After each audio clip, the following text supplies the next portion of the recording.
Chapter 1. The Cyclone. Dorothy lived in Kansas with Uncle Henry and Aunt Em.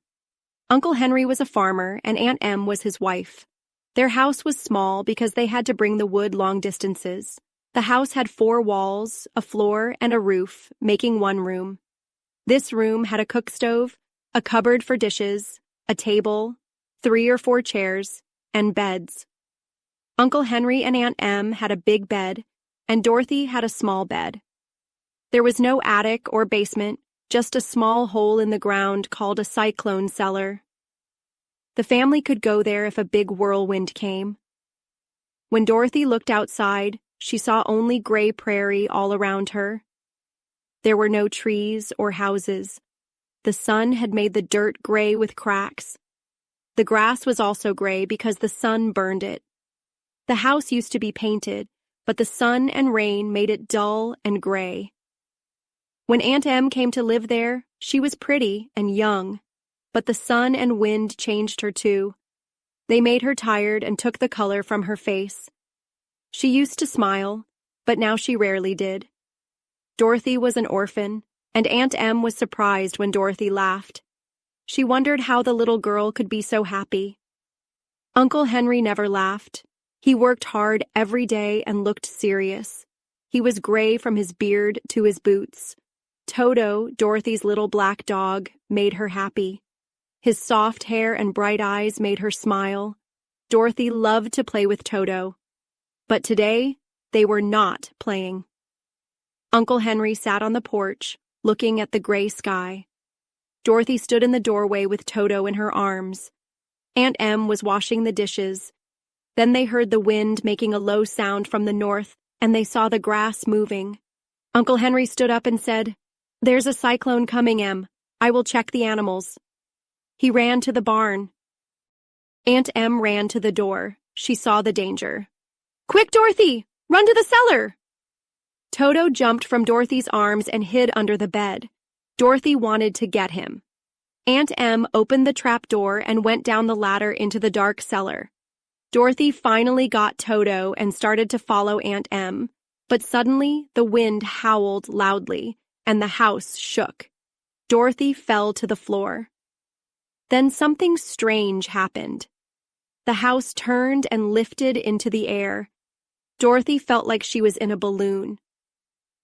The north and south winds met at the house, making it the center of the cyclone. The air inside was still, but the strong wind pushed the house higher and higher until it flew far away like a feather. It was dark, and the wind howled loudly around her, but Dorothy felt comfortable. After a few spins, she felt like she was in a cradle. Toto did not like it. He ran around the room, barking. Dorothy sat still and waited. Once, Toto got too close to the open trapdoor and fell in. At first, Dorothy thought she lost him, but soon she saw his ear sticking up through the hole. The strong air kept him from falling. She pulled him back into the room and closed the trapdoor. Hours went by. Dorothy felt lonely, and the wind was very loud. She was scared at first, but as time passed, she felt better and decided to wait to see what would happen. Finally, she crawled to her bed and lay down. Toto lay beside her. Even with the house swaying and the wind howling, Dorothy closed her eyes and fell asleep. Chapter 2. The Council with the Munchkins. Dorothy woke up with a sudden bump. If she had not been on her soft bed, she might have been hurt. Toto, her little dog, put his cold nose on her face and whined. Dorothy sat up and saw that the house was not moving. It was bright and sunny inside. She jumped out of bed, and Toto followed her. Dorothy ran to the door and opened it. When she looked outside, she was amazed. The cyclone had gently set the house down in a beautiful land. There were green grass and tall trees with tasty fruits. Colorful flowers were everywhere, and birds with bright feathers sang in the trees. Nearby, a small, sparkling brook flowed happily along green banks. While she watched, Dorothy saw a group of strange people walking toward her. They were not as big as adults, but they were not very small either. They were about Dorothy's height. There were 3 men and 1 woman, all dressed in odd clothes. The men wore blue hats that had little bells. The woman's hat was white, and she wore a white dress with shiny stars. The men looked older, but the little woman seemed the oldest, with her wrinkled face and white hair. When they got closer, they stopped and whispered to each other, looking a bit afraid to come forward. But the old woman walked up to Dorothy and bowed. She said in a sweet voice, "Welcome, noble sorceress, to the land of the Munchkins. We thank you for killing the Wicked Witch of the East and freeing our people." Dorothy was confused. She was just a girl who had been carried here by a cyclone. She said, "You are kind, but there must be a mistake. I didn't kill anyone." The old woman laughed and said, "Your house did. Look." She pointed to the corner of the house. Dorothy saw 2 feet in silver shoes sticking out from under a block of wood. "Oh no!" cried Dorothy, putting her hands together. "The house must have fallen on her. What will we do?" "There is nothing to do," said the woman calmly. "Who was she?" asked Dorothy. "She was the Wicked Witch of the East," the woman replied. "She made the Munchkins work for her for many years. Now they are free, and thank you." "Who are the Munchkins?" Dorothy asked. "They are the people of the East who lived under the Wicked Witch." "Are you a Munchkin?" Dorothy asked. "No, but I am their friend. I live in the North. When the Munchkins saw the witch was dead, they sent for me. I am the Witch of the North." "Oh my," said Dorothy. "Are you a real witch?" "Yes, but I am a good witch. The people like me. I am not as powerful as the Wicked Witch, or I would have freed the people myself." "But I thought all witches were bad," said Dorothy, a little scared. "That is not true. There are only 4 witches in the land of Oz. 2 of them in the North and South are good. The ones in the East and West are bad. Now, since you killed one, there is only 1 wicked witch left, the one in the West." "But Aunt Em told me all the witches were gone a long time ago," said Dorothy. "Who is Aunt Em?" asked the old woman. "She is my aunt in Kansas, where I came from." The Witch of the North thought for a moment. Then she said, "I do not know where Kansas is. I have never heard of it. But tell me, is it a nice place?" "Oh, yes," replied Dorothy. "Then that explains it. In nice places, there are no witches. But in the land of Oz, we still have witches and wizards." "Who are the wizards?" asked Dorothy. "Oz is the great wizard," the witch whispered. "He is very powerful. He lives in the City of Emeralds." Just then, the Munchkins shouted and pointed at the corner of the house. The feet of the Wicked Witch were gone, and only silver shoes were left. She was so old, the Witch of the North explained, that she dried up quickly in the sun, but you can have her silver shoes. She picked up the shoes and gave them to Dorothy. The Munchkins said, "The witch was proud of those shoes. There is some magic about them, but we do not know what it is." Dorothy took the shoes and put them on the table. Then she asked the Munchkins, "I want to go back to my aunt and uncle. Can you help me?" The Munchkins and the witch looked at each other and then shook their heads. "To the east, not far from here, there is a big desert," said one Munchkin. "No one can cross it." "It is the same to the south," said another. "I have seen it." "The west is the same," said a third. "That is where the Wicked Witch lives. She would make you her slave." "The north is my home," said the witch. "There is also a great desert. I'm afraid you will have to stay here with us." Dorothy began to cry. She felt lonely. Her tears made the kind Munchkins sad, and they took out their handkerchiefs to wipe their eyes. The old woman balanced her cap on her nose and counted. 1, 2, 3. Suddenly, the cap became a slate with big white letters that said, "Let Dorothy go to the City of Emeralds." The witch took the slate and asked, "Is your name Dorothy?" "Yes." the girl replied, wiping her tears. Then you must go to the City of Emeralds. Maybe Oz will help you. Where is this city? Asked Dorothy. It is in the center of the country, said the witch. Oz rules it. Is he a good man? Asked Dorothy anxiously. He is a good wizard. I have never seen him. How can I get there? Asked Dorothy. You must walk. It is a long way through good and bad places. I will use my magic to protect you. Will you come with me? Asked Dorothy, not wanting to be alone. No, I cannot. But I will give you a kiss. No one will hurt someone who has been kissed by the Witch of the North. The witch kissed Dorothy on the forehead. Where she kissed her, there was a shiny mark. The road to the City of Emeralds is yellow brick, said the witch. You cannot miss it. When you see Oz, tell him your story and ask for help. Goodbye, my dear. The Munchkins bowed to Dorothy and wished her a good journey. Then they walked away.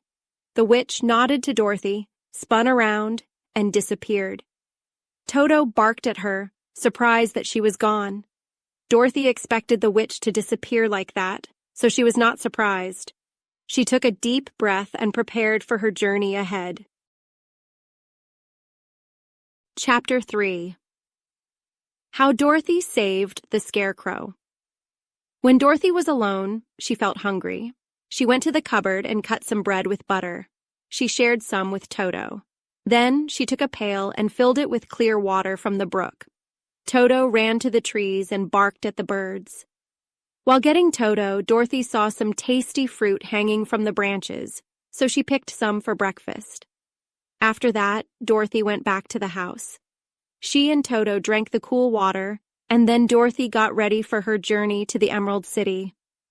Dorothy had one other clean dress hanging by her bed. It was blue and white checked. The blue had faded a little, but it was still pretty. Dorothy washed herself, put on the clean dress, and tied her pink sunbonnet on her head. She also took a basket and filled it with bread, covering it with a white cloth. Then she looked at her old shoes. These shoes will not be good for a long journey, Toto, she said. Toto wagged his tail, understanding her. Then Dorothy saw the silver shoes that belonged to the Wicked Witch of the East on the table. I wonder if they fit me, she said. They would be great for walking, and they won't wear out. She took off her old shoes and tried on the silver ones. They fit perfectly. Finally, she took her basket and said, Come on, Toto. We will go to the Emerald City and ask the Great Oz how to get back to Kansas. Dorothy locked the door, put the key in her dress pocket, and started her journey with Toto walking quietly behind her. Nearby, there were many roads, but she quickly found the yellow brick road. Soon, she was walking happily toward the Emerald City. Her silver shoes made a nice sound on the yellow bricks. The sun was bright, and birds sang. Dorothy felt better than you might think for a girl who had just come to a strange land. As she walked, Dorothy saw how beautiful the country was. There were painted blue fences beside the road, and fields of grains and vegetables were everywhere. The Munchkins were good farmers. Sometimes Dorothy passed houses, and the people came out to look at her and bow because they knew she had helped them by defeating the Wicked Witch. The Munchkin houses were round with big domes on top, and all painted blue, the favorite color in the East. In the evening, when Dorothy was tired and wondered where to sleep, she came to a bigger house. Many men and women were dancing on the green lawn. 5 little fiddlers played music, and people were laughing and singing. A table nearby had lots of delicious fruits, nuts, pies, cakes, and more. The Munchkins welcomed Dorothy and invited her to dinner and to stay with them. This was the home of one of the richest Munchkins named Bach, who was celebrating their freedom from the Wicked Witch. Dorothy had a big dinner, and Bach served her himself. Then she sat on a bench and watched the dancing. When Bach saw her silver shoes, he said, "You must be a great sorceress." "Why?" asked Dorothy. "Because you wear silver shoes and you killed the Wicked Witch. Also, only witches and sorceresses wear white." My dress is blue and white checked, Dorothy replied, smoothing it. It is kind to wear that, said Bok. Blue is the Munchkin color, and white is for witches, so we know you are a friendly witch. Dorothy didn't know what to say. The people thought she was a witch, but she knew she was just a regular girl from Kansas. After watching the dancing, Bok took her inside the house and gave her a nice room with a blue bed. Dorothy slept soundly until morning, with Toto curled on the blue rug by her side. The next morning, she had a hearty breakfast and watched a little Munchkin baby play with Toto, pulling his tail and laughing. Toto was interesting to everyone because they had never seen a dog before. How far is it to the Emerald City? Dorothy asked. I don't know, Bok replied seriously. I have never been there. It's better to stay away from Oz unless you have business with him. The Emerald City is far, and it will take many days to get there. You will pass through rough and dangerous places. This worried Dorothy a little, but she knew only the Great Oz could help her get back to Kansas. So she decided to keep going. After saying goodbye to her friends, she started again on the yellow brick road. After walking for several miles, Dorothy decided to rest. She climbed to the top of a fence beside the road and sat down. She saw a big cornfield and a scarecrow high on a pole, trying to scare away the birds. Dorothy looked at the scarecrow. Its head was a small sack filled with straw, with a painted face. It wore an old blue hat and a blue suit stuffed with straw. The scarecrow was lifted above the corn by a pole stuck in its back. While Dorothy was looking closely, she saw one eye wink at her. At first, she thought she was mistaken because scarecrows in Kansas never wink. Then the scarecrow nodded its head. Dorothy climbed down from the fence and walked closer, while Toto ran around barking. "Good day," said the scarecrow in a rough voice. "Did you speak?" Dorothy asked, surprised. "Of course," said the scarecrow. "How do you do?" "I'm fine, thank you," replied Dorothy politely. "How do you do?" "I don't feel well," said the scarecrow with a smile. "It is boring to be up here all the time to scare crows." "Can't you get down?" Dorothy asked. "No, because the pole is stuck in my back. If you take away the pole, I would be very happy." Dorothy lifted the scarecrow off the pole. It was light because it was stuffed with straw. "Thank you very much," said the scarecrow when he was on the ground. "I feel like a new man." Dorothy thought it was strange to hear a stuffed man talk and see him walk beside her. "Who are you?" asked the scarecrow after stretching and yawning. "And where are you going?" "My name is Dorothy," she said. "I am going to the Emerald City to ask the Great Oz to send me back to Kansas." "Where is the Emerald City?" he asked. "And who is Oz?" "Don't you know?" she said in surprise. "No, I don't know anything. I am stuffed, so I have no brains at all," he answered sadly. "Oh," said Dorothy. "I'm really sorry for you. Do you think, if I go to the Emerald City with you, that Oz would give me some brains?" he asked. "I don't know," she answered. "But you can come with me. If Oz doesn't give you brains, you will be no worse off than you are now." "That is true," said the scarecrow. "I don't mind my arms, legs, and body being stuffed because I can't get hurt. But I don't want people to call me a fool. If my head stays stuffed with straw, how will I ever know anything?" "I understand how you feel," said Dorothy, who felt sorry for him. "If you come with me, I will ask Oz to help you." "Thank you," he said gratefully. They walked back to the road. Dorothy helped the scarecrow over the fence, and they began walking along the yellow brick road to the Emerald City. At first, Toto did not like the scarecrow. He sniffed around the stuffed man and growled at him. "Don't mind Toto," said Dorothy. "He doesn't bite." "Oh, I'm not afraid," said the scarecrow. "He can't hurt the straw. Let me carry that basket for you. I won't get tired. I'll tell you a secret. he said as they walked. "There is only one thing I am afraid of." "What is that?" asked Dorothy. "The Munchkin farmer who made you?" "No," said the Scarecrow. "It's a lighted match." Chapter 4. The Road Through the Forest.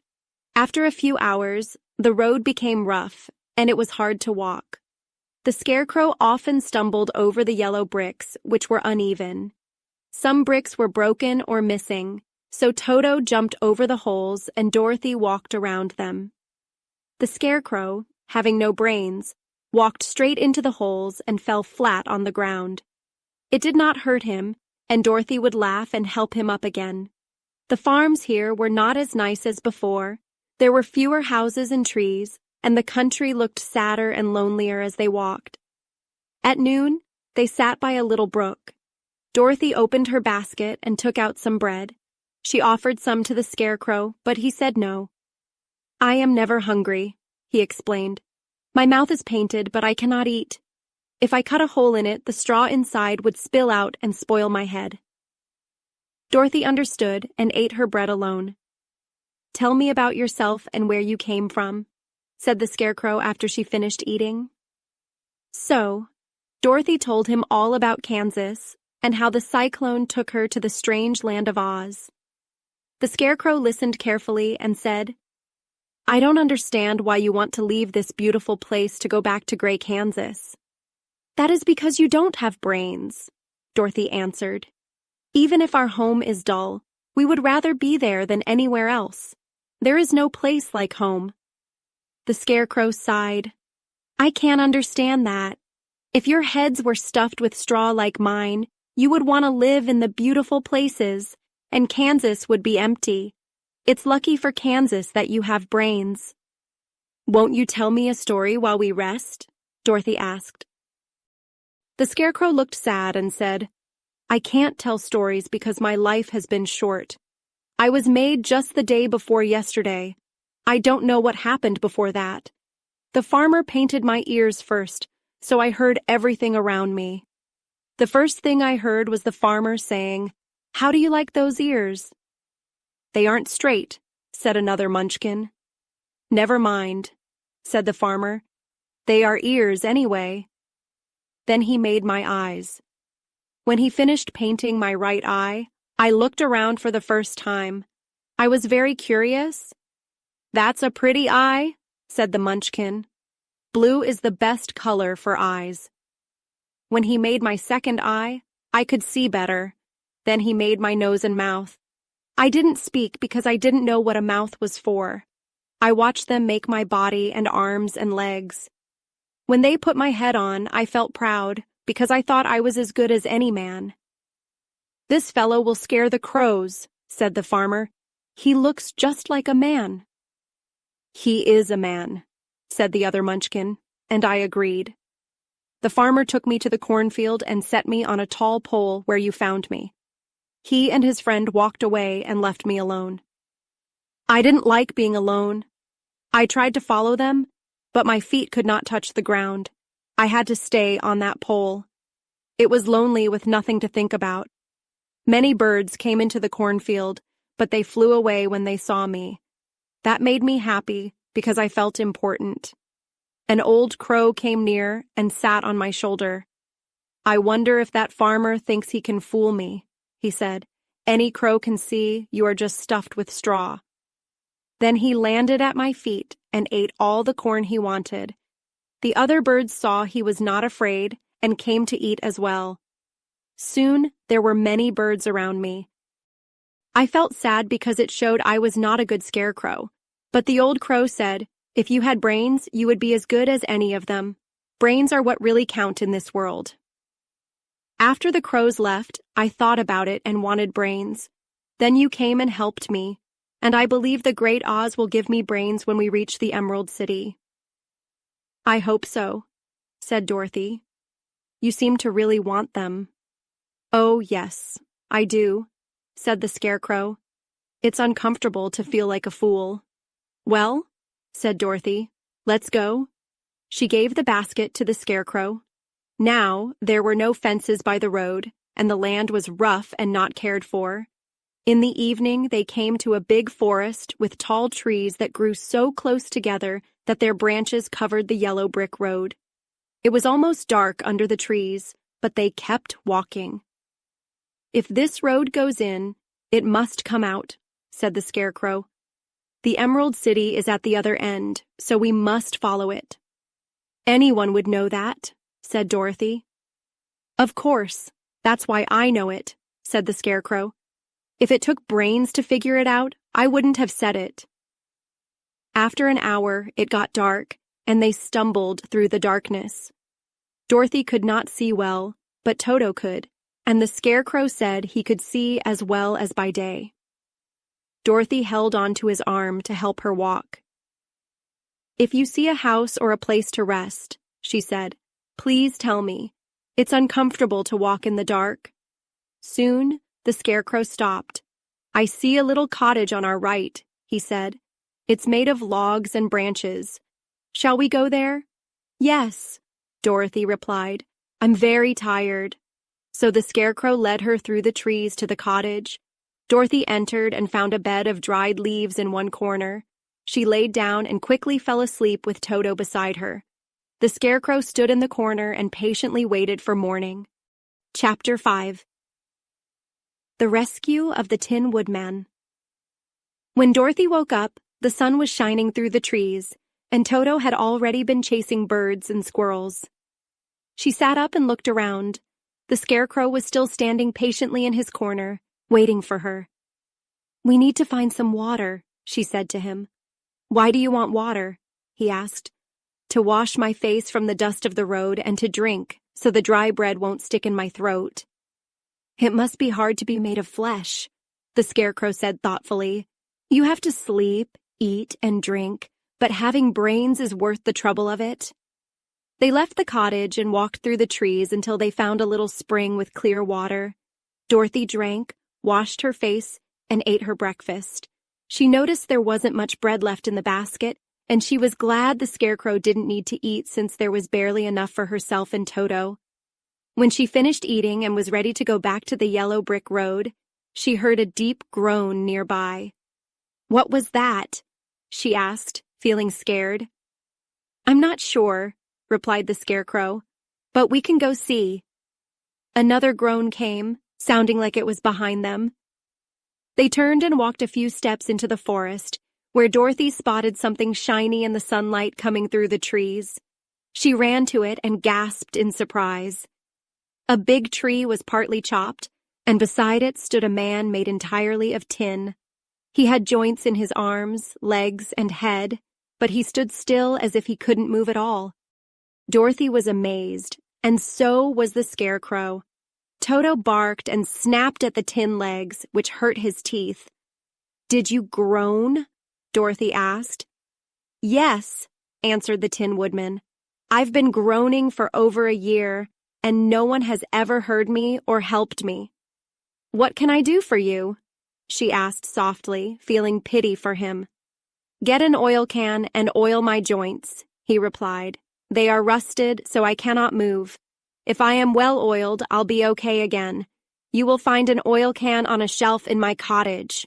Dorothy ran back to the cottage, found the oil can, and quickly returned. "Where are your joints?" she asked. "First, oil my neck," said the Tin Woodman. She did, and since it was very rusty, the Scarecrow helped move the tin head gently until it could turn freely. "Now oil my arms," he said. Dorothy oiled them, and the Scarecrow bent them slowly until they were working well and shiny like new. The Tin Woodman sighed in relief and lowered his axe, resting it against the tree. "This is wonderful," he said. "I've been holding that axe up since I rusted, and now I can put it down. Please oil my legs so I can move again." They oiled his legs until he could walk freely. He thanked them many times for helping him. He seemed very polite and grateful.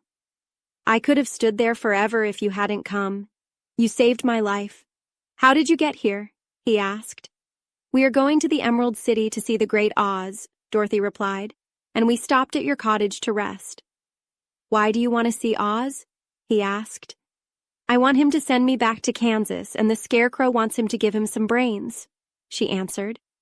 The Tin Woodman thought for a moment. "Do you think Oz could give me a heart?" "Sure," Dorothy replied. "It would be as easy as giving the Scarecrow brains." "Good," said the Tin Woodman.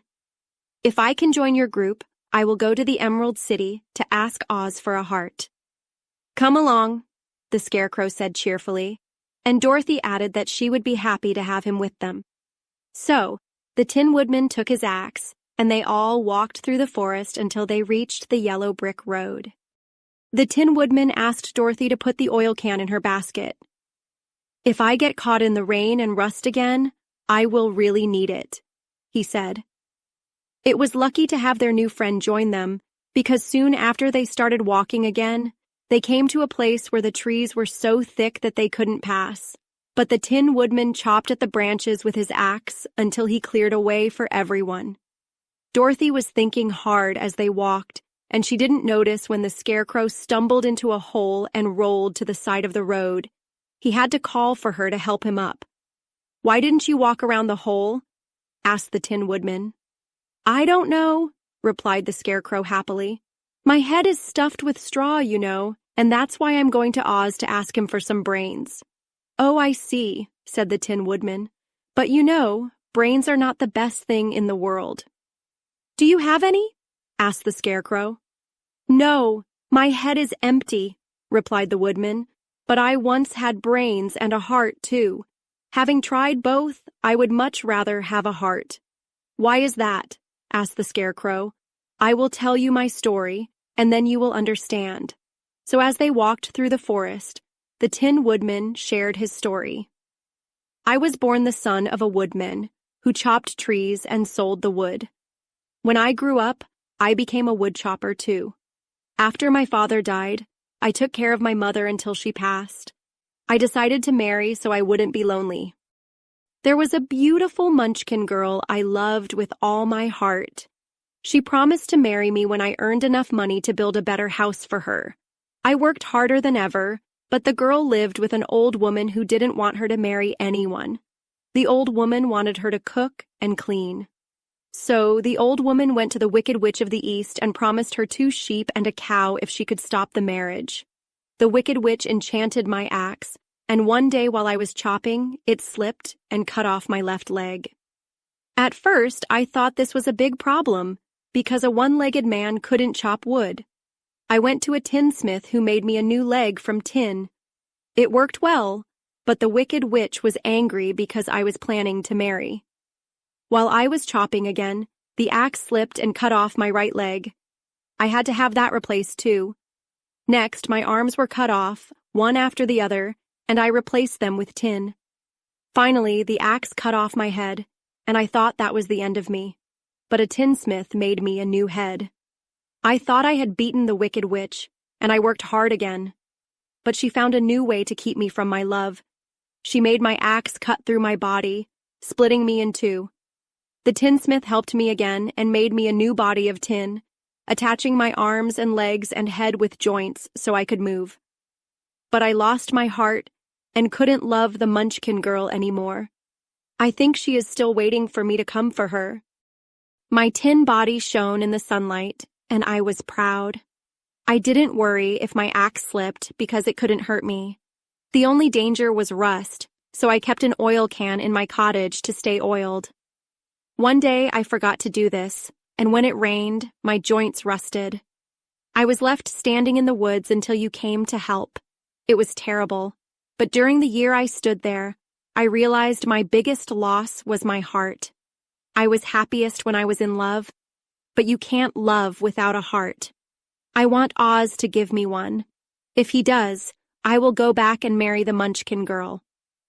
Dorothy and the Scarecrow were very interested in the Tin Woodman's story and understood why he wanted a heart.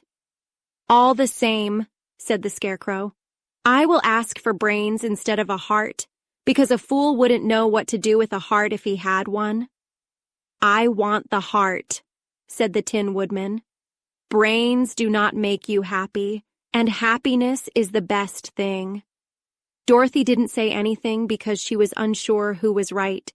She thought it didn't matter if the woodman had no brains, or if the Scarecrow had no heart, as long as she could get back to Kansas and Aunt Em. What worried her most was that the bread was nearly gone, and another meal for her and Toto would empty the basket. The woodman and Scarecrow didn't eat, but Dorothy knew she needed food to live. Chapter 6. The Cowardly Lion. Dorothy and her friends had been walking through thick woods for a long time. The road was still covered with yellow bricks, but there were many dried branches and dead leaves, making it hard to walk. There were not many birds in this part of the forest because birds like sunny places. Sometimes they heard a deep growl from a wild animal hidden among the trees. These sounds made Dorothy's heart race because she didn't know what made them. Toto, however, stayed close to her side and didn't bark. "How long before we get out of the forest?" Dorothy asked the Tin Woodman. "I don't know," he replied.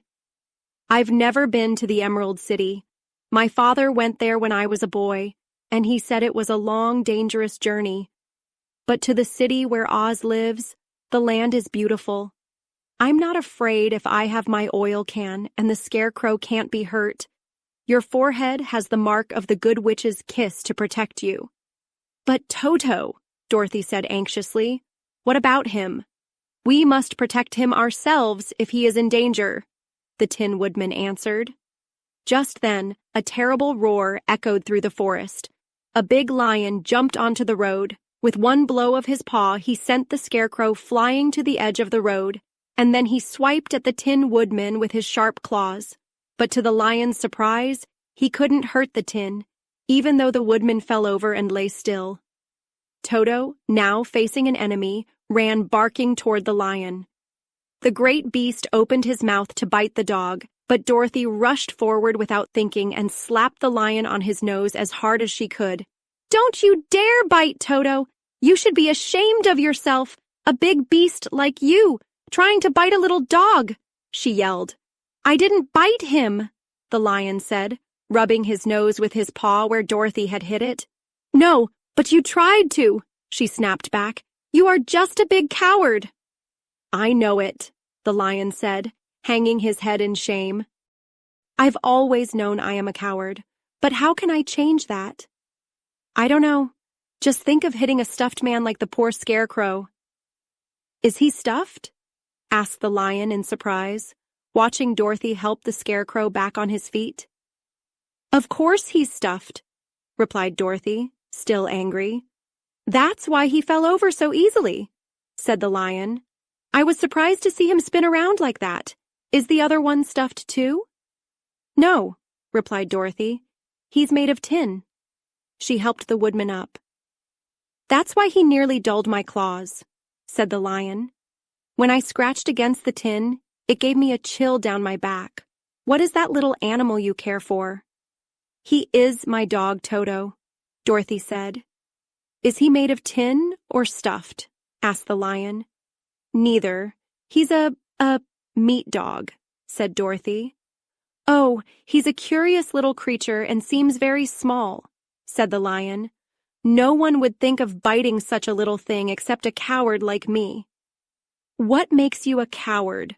Dorothy asked, amazed by the huge lion. "It's a mystery," replied the lion. "I think I was just born this way. All the animals expect me to be brave because lions are the kings of beasts. I learned that if I roared very loudly, everyone would run away. But when I see a man, I am scared. I just roar at him and he runs away. If elephants, tigers, or bears ever tried to fight me, I would run away because I am a coward. But as soon as they hear me roar, they run, and I let them go. But that isn't right. The king of beasts shouldn't be a coward," said the Scarecrow. "I know," said the lion, wiping a tear from his eye with his tail. "It makes me very sad. Whenever there is danger, my heart starts beating fast." "Maybe you have heart disease," said the Tin Woodman. "Maybe," said the lion. "If you do," continued the Tin Woodman, You should be happy because that means you have a heart. I have no heart, so I cannot have heart disease. Maybe, said the lion quietly. If I had no heart, I wouldn't be a coward. Do you have brains? Asked the Scarecrow. I think so. I've never checked, replied the lion. I am going to the Great Oz to ask him for some, said the Scarecrow. My head is stuffed with straw. I want to ask for a heart, said the Tin Woodman. I want him to send Toto and me back to Kansas, added Dorothy. Do you think Oz could give me courage? The Cowardly Lion asked. Just as easily as he could give me brains, said the Scarecrow. Or give me a heart, said the Tin Woodman. Or send me back to Kansas, said Dorothy. Then, if you don't mind, I'll go with you, said the lion. My life is unbearable without a little courage. You will be very welcome, said Dorothy. You will help keep away other wild beasts. They must be more cowardly than you if they run from you so easily. They are, said the lion, but that doesn't make me braver. Knowing I am a coward makes me unhappy. So once again, the little group continued their journey, with the lion walking proudly beside Dorothy. Toto didn't trust the lion at first because he remembered almost being crushed in the lion's mouth. But soon, Toto relaxed, and he and the Cowardly Lion became good friends. For the rest of the day, their journey was peaceful. Once, the Tin Woodman accidentally stepped on a beetle and killed it. This made him very sad because he was careful not to harm any living creature. As he walked, he cried a few tears of sadness. The tears ran down his face and rusted his jaw, so when Dorothy asked him something, he couldn't open his mouth because it was stuck. He got scared and tried to signal Dorothy, but she didn't understand. The lion was just as confused as Dorothy. However, the Scarecrow grabbed the oil can from Dorothy's basket and oiled the Tin Woodman's joints, allowing him to speak again. This will teach me to watch where I step, said he. If I kill another bug or beetle, I'll cry again, and then my jaw will rust. After that, he walked very carefully, making sure to avoid stepping on any insects. The Tin Woodman knew he had no heart, so he was very careful not to be cruel or unkind to anything. You people with hearts have something to guide you, he said, so you never do wrong. I have no heart, so I must be careful. When Oz gives me a heart, I won't have to worry so much. Chapter 7.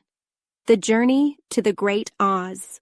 That night, Dorothy and her friends had to camp under a big tree in the forest because there were no houses nearby. The tree gave them good protection from the dew, and the Tin Woodman chopped a pile of wood with his axe. Dorothy built a nice fire that warmed her and made her feel less lonely. She and Toto ate the last of their bread, and now she didn't know what they would have for breakfast. If you want, said the lion, I can go into the forest and kill a deer for you. You can roast it by the fire since you like cooked food, and then you will have a nice breakfast. Please don't, begged the Tin Woodman. If you kill a poor deer, I would cry and my jaws would rust again. But the lion went into the forest and found his supper, but no one ever knew what it was, because he didn't tell. The Scarecrow found a tree full of nuts and filled Dorothy's basket with them, so she wouldn't be hungry for a while. Dorothy thought this was very kind and thoughtful of the Scarecrow, but she laughed at how clumsily he picked up the nuts. His padded hands were so awkward and the nuts were small, so he dropped almost as many as he managed to put in the basket.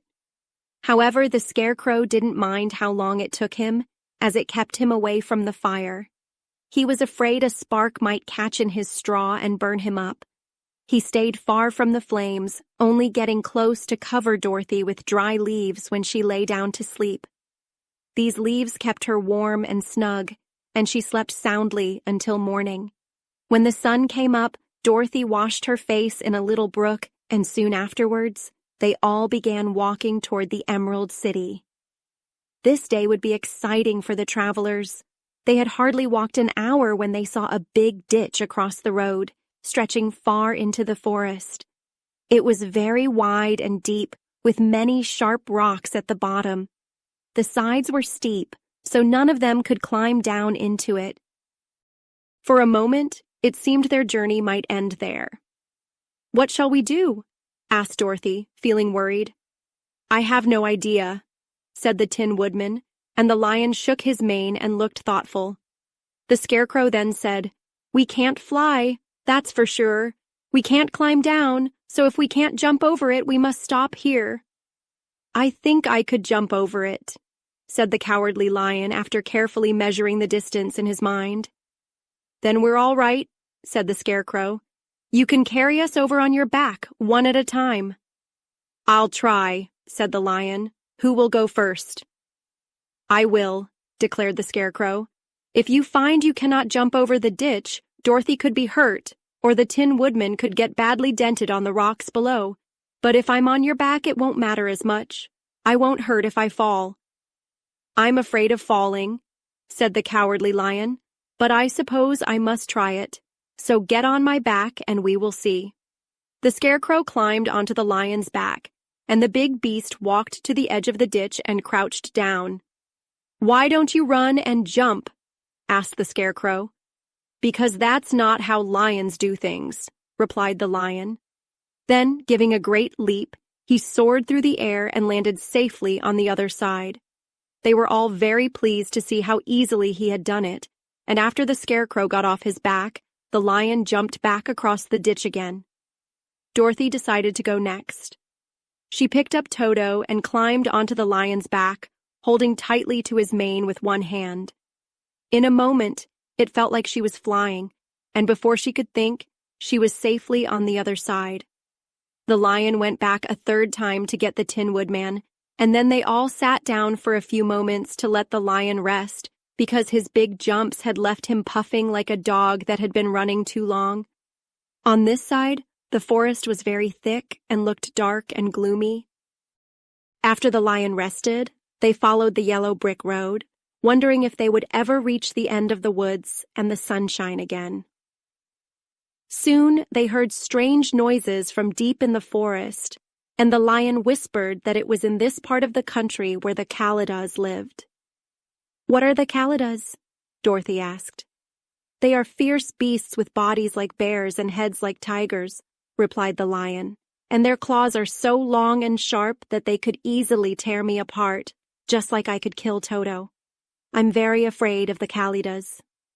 "I'm not surprised," said Dorothy. "They must be terrible beasts." The lion was about to reply when suddenly they saw another ditch across the road.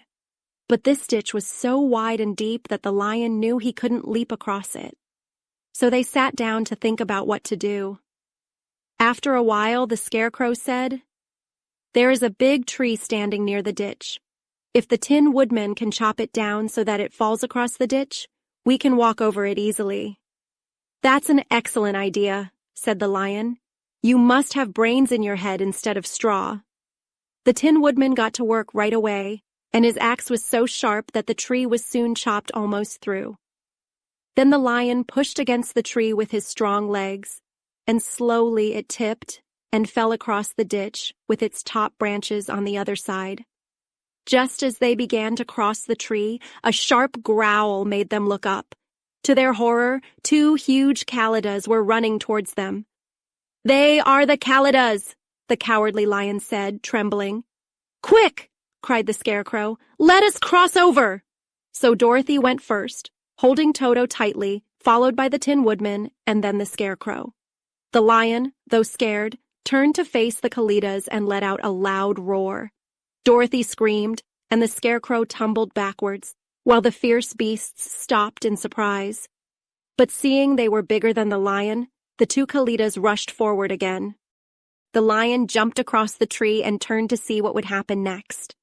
Without a moment's pause, the Kalidas began to cross the tree too. The lion said to Dorothy, "We're lost! They will surely tear us apart with their sharp claws. Stay close behind me and I will fight them as long as I can." "Wait a minute," called the Scarecrow. He had been thinking hard and told the woodman to chop away the end of the tree that rested on their side of the ditch. The Tin Woodman began to chop immediately, and just as the Kalidas were nearly across, the tree fell into the ditch, taking the snarling beasts with it. Both were dashed to pieces on the sharp rocks below. "Well," said the Cowardly Lion, taking a deep breath of relief, "we are going to live a bit longer, and I am happy about it. It must be terrible not to be alive. I was so scared of those creatures that my heart is still racing." "Ah," said the Tin Woodman sadly, "I wish I had a heart to beat." This adventure made the travelers even more eager to leave the forest. They walked quickly, and Dorothy grew tired, so she rode on the lion's back. To their delight, the trees became thinner as they advanced, and in the afternoon they suddenly came to a wide river flowing swiftly in front of them. On the other side, they could see the yellow brick road running through a beautiful land filled with green meadows, bright flowers, and trees heavy with delicious fruits. They were thrilled to see such a lovely place. "How can we cross the river?" asked Dorothy. "That's easy," replied the Scarecrow. "The Tin Woodman can build us a raft to float across." So the woodman took his axe and began chopping down small trees to make a raft. While he worked, the Scarecrow found a tree full of ripe fruit on the riverbank. This made Dorothy happy because she had eaten only nuts all day, and she enjoyed the delicious fruit. However, making a raft took time, even for the hard-working Tin Woodman, and when night arrived, the raft was not finished yet. So they found a cozy spot under the trees and slept well until morning. In her dreams, Dorothy thought of the Emerald City and the good Wizard Oz, who would soon send her back home to Kansas. Chapter 8. The Deadly Poppy Field. The next morning, Dorothy and her friends woke up feeling refreshed and hopeful. Dorothy had a lovely breakfast of peaches and plums from the trees near the river. Behind them was the dark forest they had crossed, and ahead was a beautiful sunny country that seemed to invite them to the Emerald City. However, the wide river now separated them from this lovely land. The raft was almost finished. After the Tin Woodman cut a few more logs and tied them together, they were ready to go. Dorothy sat in the middle of the raft, holding Toto in her arms. When the Cowardly Lion stepped onto the raft, it tipped, since he was big and heavy. But the Scarecrow and the Tin Woodman stood at the other end to balance it, using long poles to push the raft through the water. At first, they moved along quite well. But when they reached the middle of the river, the strong current swept the raft downstream, away from the yellow brick road. The water got so deep that their poles couldn't reach the bottom. "This is bad," said the Tin Woodman. "If we can't get to land, we will be carried into the Wicked Witch of the West's country, and she will enchant us and make us her slaves." "And then I wouldn't get any brains," said the Scarecrow. "And I wouldn't get any courage," said the Cowardly Lion. "And I wouldn't get any heart," said the Tin Woodman. "And I wouldn't be able to go back to Kansas," added Dorothy. "We must definitely find a way to reach the Emerald City," the Scarecrow insisted. He pushed so hard on his pole that it stuck in the mud at the river's bottom. Before he could pull it out, the raft was swept away, leaving the poor Scarecrow clinging to the pole in the middle of the river. "Goodbye," he called after them, and they felt very sorry to leave him behind. The Tin Woodman began to cry, but then he remembered that he might rust, so he dried his tears on Dorothy's apron. This was a bad situation for the Scarecrow. "I am worse off now than when I first met Dorothy," he thought. "Before, I was stuck on a pole in a cornfield where I could pretend to scare crows. But now there's no use for a scarecrow stuck on a pole in the middle of a river. I'm afraid I will never have any brains." Down the river floated the raft, leaving the poor Scarecrow far behind. The lion then said, "We must do something to save ourselves. I think I can swim to the shore and pull the raft after me if you hold on to my tail." So he jumped into the water, and the Tin Woodman held on tightly to his tail. The lion swam with all his strength toward the shore. It was hard work, but soon they were pulled out of the current. Then, Dorothy took the Tin Woodman's long pole and helped guide the raft to the land. When they finally reached the shore, they stepped onto the soft, green grass. But they realized the river had carried them far past the yellow brick road leading to the Emerald City. "What shall we do now?" asked the Tin Woodman, while the lion lay down on the grass to dry in the sun. "We must find a way back to the road," said Dorothy. "The best thing to do is walk along the riverbank until we find the road again," suggested the lion. After resting, Dorothy picked up her basket, and they started along the grassy bank in search of the road.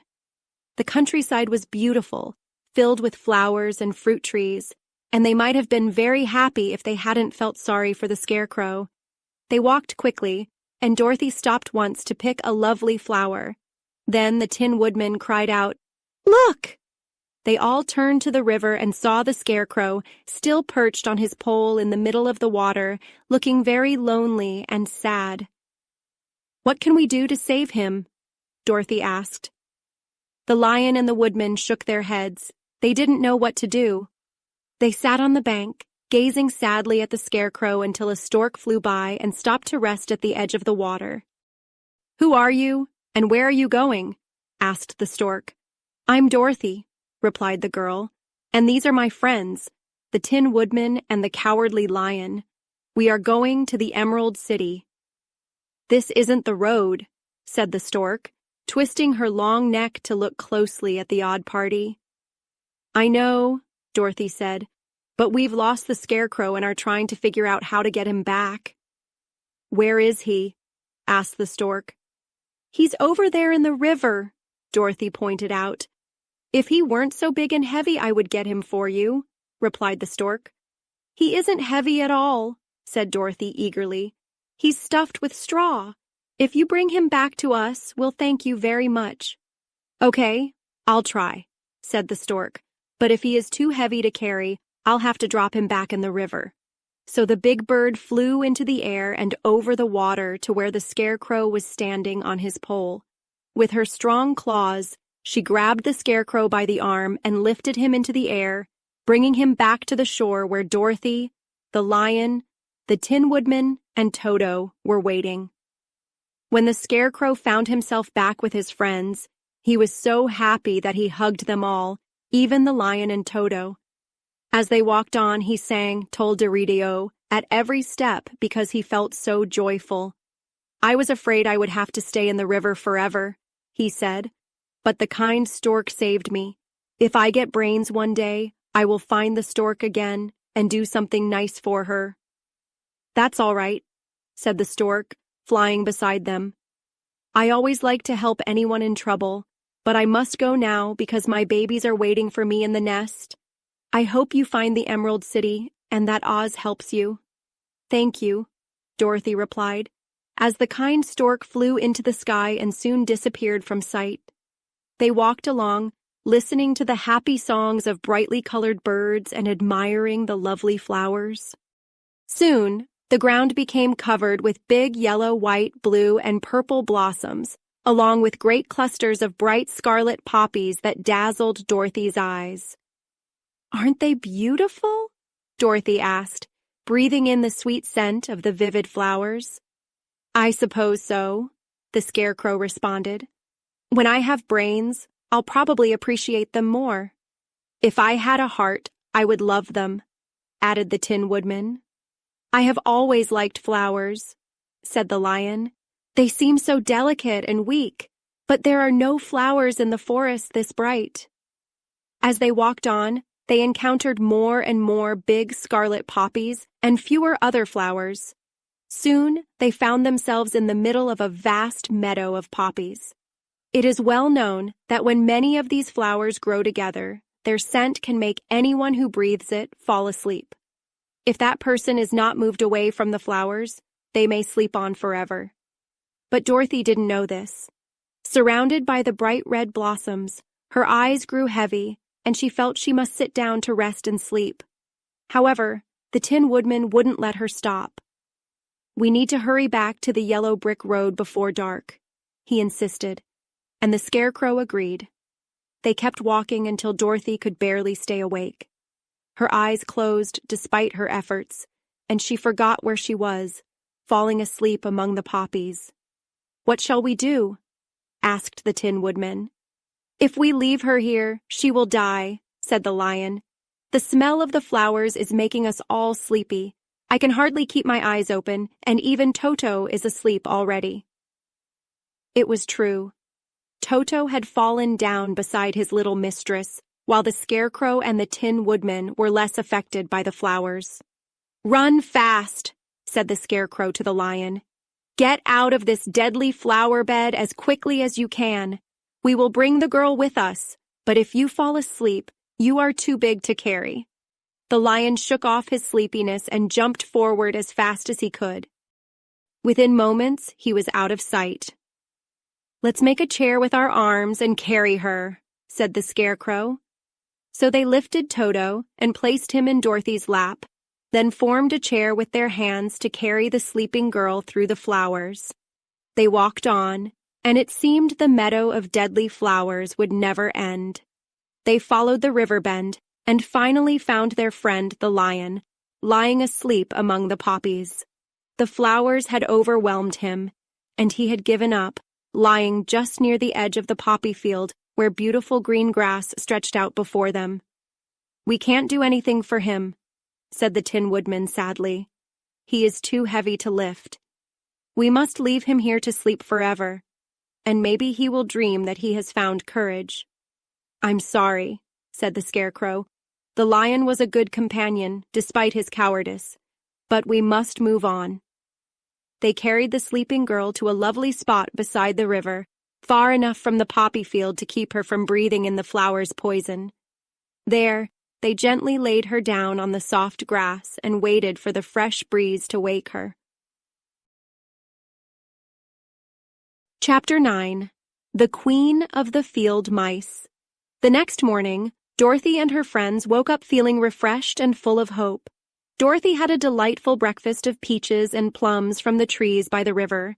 Behind them lay the dark forest they had safely passed through, despite many challenges. Ahead was a beautiful, sunny land that seemed to invite them toward the Emerald City. However, the wide river separated them from this lovely land. The raft was almost finished. After the Tin Woodman cut down a few more logs and fastened them together, they were ready to start. Dorothy sat in the middle of the raft, holding Toto in her arms. When the Cowardly Lion stepped onto the raft, it tipped a little, but the Scarecrow and the Tin Woodman stood at the other end to steady it. They each had long poles to push the raft through the water. Initially, they moved along quite well, but when they reached the middle of the river, the strong current pulled the raft downstream, further away from the yellow brick road. The water became so deep that their poles could no longer reach the bottom. "This is bad," said the Tin Woodman. "If we can't reach the land, we'll be carried into the Wicked Witch of the West's territory, and she will enchant us and make us her slaves." "And then I wouldn't get my brains," said the Scarecrow. "And I wouldn't get my courage," said the Cowardly Lion. "And I wouldn't be able to get back to Kansas," added Dorothy. "We definitely need to reach the Emerald City," insisted the Scarecrow. He pushed hard with his pole, but it got stuck in the mud at the river's bottom. Before he could pull it out, the raft was swept away, leaving the poor Scarecrow clinging to the pole in the middle of the river. "Goodbye," he called, and they felt sorry to leave him behind. The Tin Woodman started to cry, but then he remembered he might rust, so he dried his tears on Dorothy's apron. This was a worse situation for the Scarecrow. "I'm in a worse place now than when I first met Dorothy," he thought. "Then I was stuck on a pole in a cornfield where I could pretend to scare crows. But stuck on a pole in the middle of a river is useless. I'm afraid I'll never have any brains." Downstream floated the raft, and the poor Scarecrow was left far behind. The Lion said, "We must do something to save ourselves. I think I can swim to the shore and pull the raft behind me if you hold on to my tail." so he jumped into the water while the Tin Woodman held onto his tail. The lion started to swim with all his strength toward the shore. It was tough work, but soon they were pulled out of the current. Then, Dorothy took the Tin Woodman's long pole and helped push the raft to the land. When they reached the shore, they stepped onto the soft green grass, but they realized the river had carried them far past the yellow brick road to the Emerald City. "What shall we do now?" asked the Tin Woodman as the lion lay down on the grass to dry in the sun. "We must get back to the road somehow," said Dorothy. "The best idea is to walk along the riverbank until we find the road again," suggested the lion. After resting, Dorothy picked up her basket, and they began walking along the grassy bank toward the road. It was a lovely area with many flowers and fruit trees to make them smile, and had it not been for the Scarecrow, they might have felt very happy. They walked as fast as they could, and Dorothy only stopped once to pick a pretty flower. After a while, the Tin Woodman cried out, "Look!" They all turned to the river and saw the Scarecrow still perched on his pole, looking very lonely and sad in the water. "What can we do to save him?" Dorothy asked. The lion and the woodman shook their heads. They didn't know what to do. They sat on the bank, watching sadly until a stork flew by and stopped to rest at the water's edge. "Who are you, and where are you going?" asked the stork. "I'm Dorothy," replied the girl, "and these are my friends, the Tin Woodman and the Cowardly Lion. We are going to the Emerald City." "This isn't the road," said the stork, twisting her long neck to look closely at the unusual group. "I know," Dorothy said, "but we lost the Scarecrow and are trying to find a way to get him back." "Where is he?" asked the stork. "He's over there in the river," Dorothy pointed out. "If he wasn't so big and heavy, I would get him for you," the stork replied. "He's not heavy at all," said Dorothy eagerly. "He's just stuffed with straw. If you can bring him back to us, we will thank you very much." "All right, I'll try," said the stork. "But if he is too heavy for me, I'll have to drop him back in the river." The big bird flew into the sky and over the water to where the Scarecrow was stuck on his pole. With her strong claws, she grabbed the Scarecrow by the arm and lifted him up into the air, bringing him back to the shore where Dorothy, the lion, the Tin Woodman, and Toto waited. When the Scarecrow found himself among his friends again, he was so happy that he hugged them all, even the lion and Toto. He sang "Tolderitio" with every step because he felt so joyous. "I thought I would be stuck in the river forever," he said, "but the kind stork saved me. If I ever have brains, I will find the stork and do something nice for her." "That's wonderful," said the stork, flying beside them. "I always like to help anyone in trouble, but I must go now because my babies are waiting in the nest. I hope you find the Emerald City and that Oz helps you." "Thank you," replied Dorothy, as the kind stork flew into the sky and quickly disappeared. They walked along next, enjoying the cheerful songs of the brightly colored birds and admiring the beautiful flowers.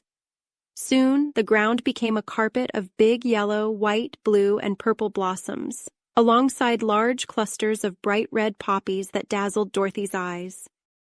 "Aren't they beautiful?" Dorothy asked, inhaling the sweet scent of the colorful flowers. "I guess so," the Scarecrow replied. "When I have brains, I'll probably appreciate them more." "If I had a heart, I would love them," added the Tin Woodman. "I have always liked flowers," said the lion. "They seem so delicate and weak, but there are no flowers in the forest as bright as these." As they traveled on, they came across more and more big red poppies and fewer of the other flowers. Soon, they found themselves in the middle of a vast field of poppies.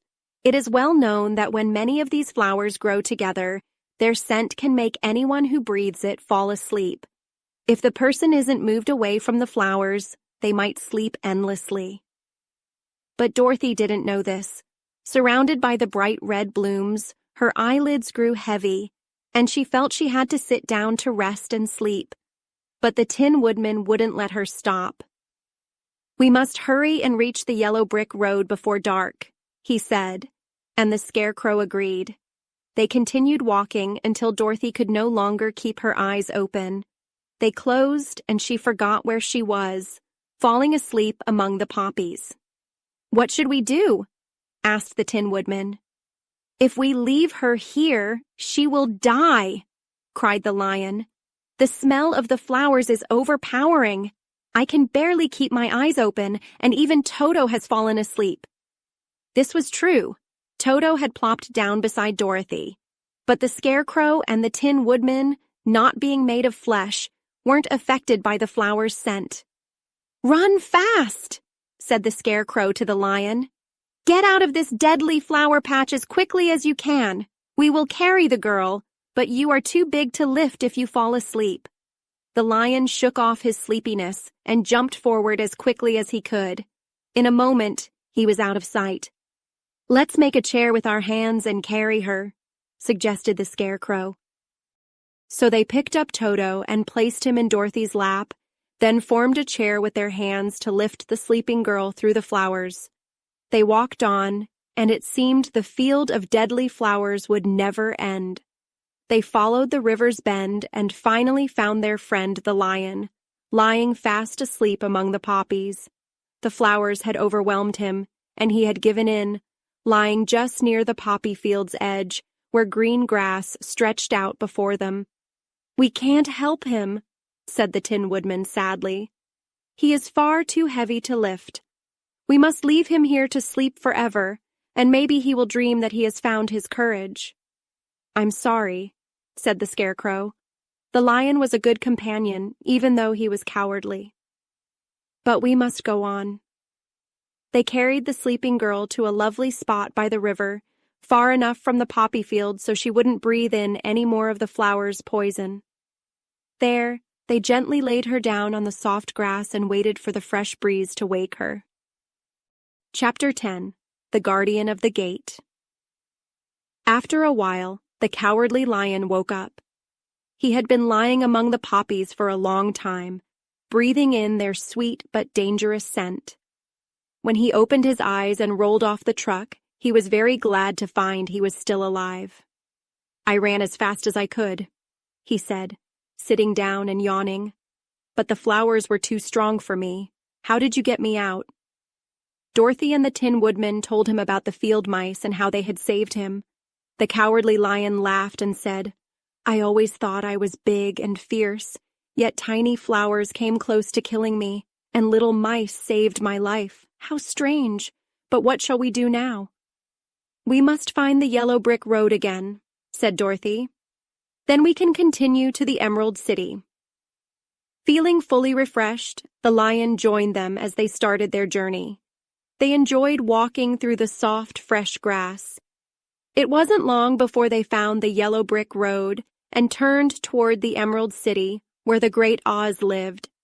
The road was now smooth and well-paved, and the scenery around them was beautiful. The travelers felt happy to leave the dark forest behind them and the dangers they had encountered there.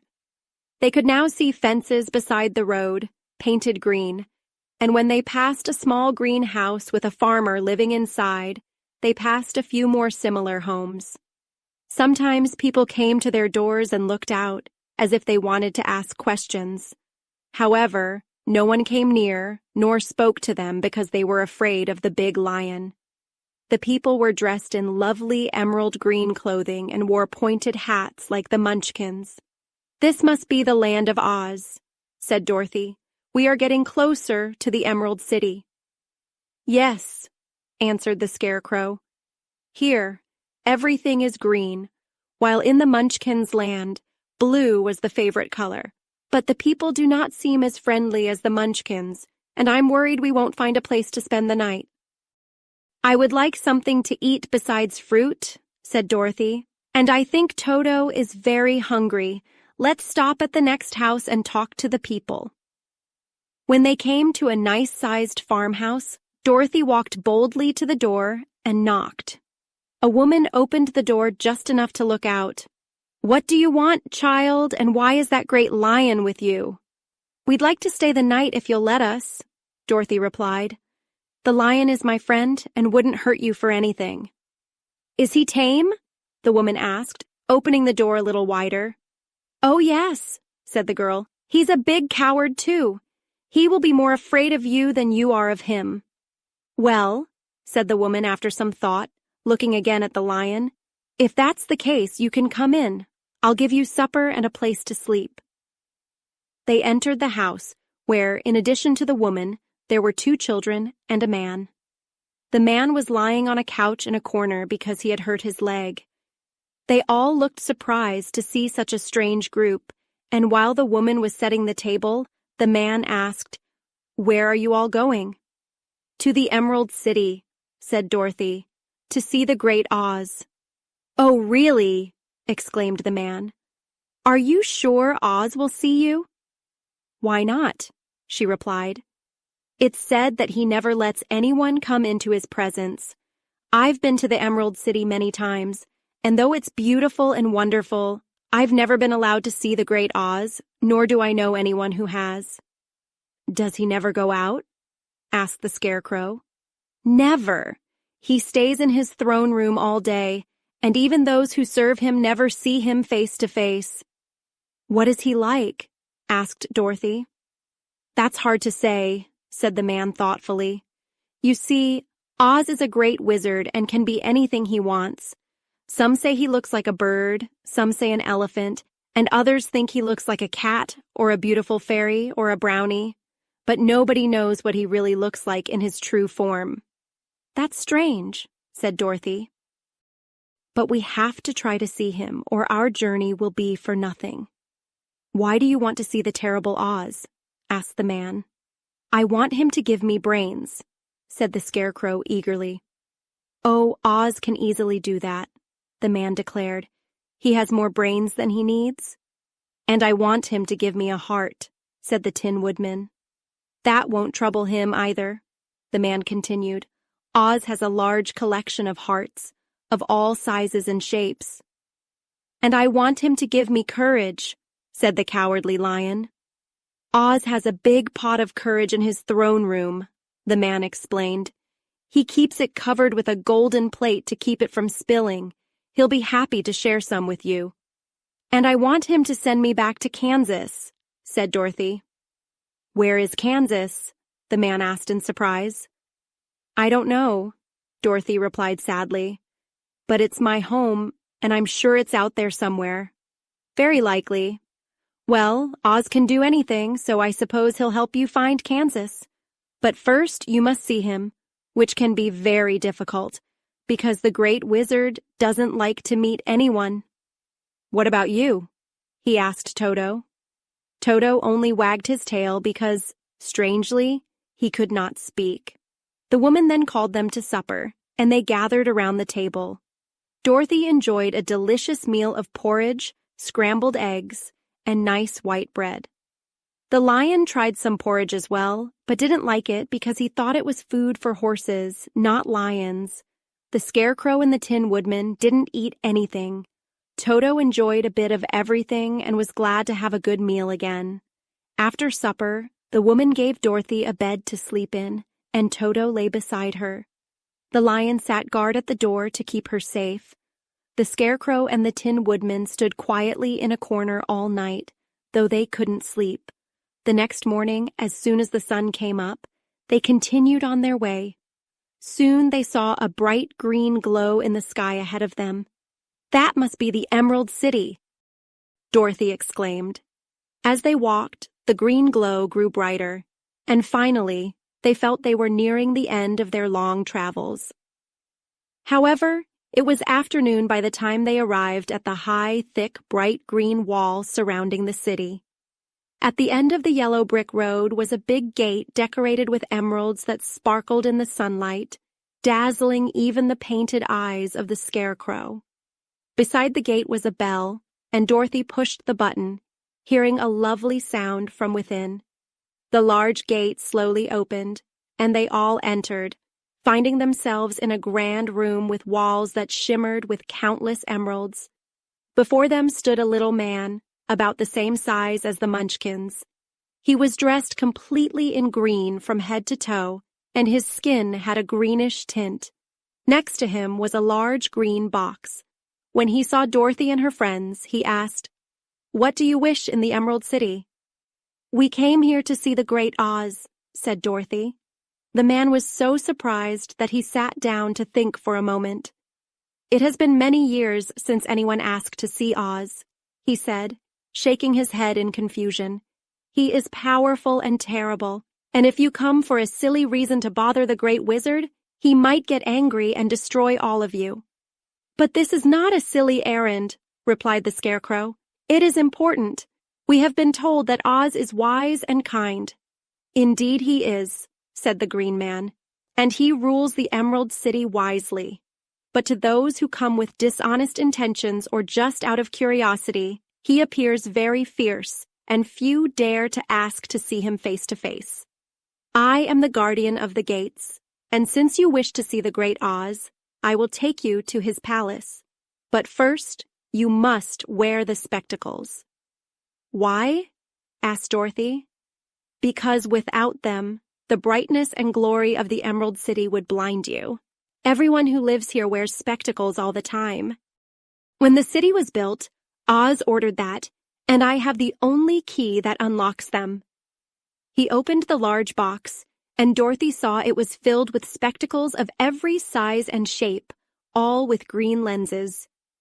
The Guardian found a pair that fit Dorothy and placed them over her eyes.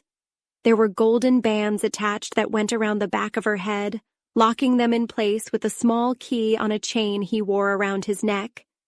Once on, Dorothy couldn't remove them even if she wanted, but she didn't mind, as she wanted to see the Emerald City without being blinded. Next, he fitted spectacles for the Scarecrow, Tin Woodman, and Lion, even for little Toto, all locked securely in place. Finally, the Guardian of the Gates put on his own spectacles and told them he was ready to show them to the palace. Taking a big golden key from a hook on the wall, he opened another gate, and they all followed him into the streets of the Emerald City.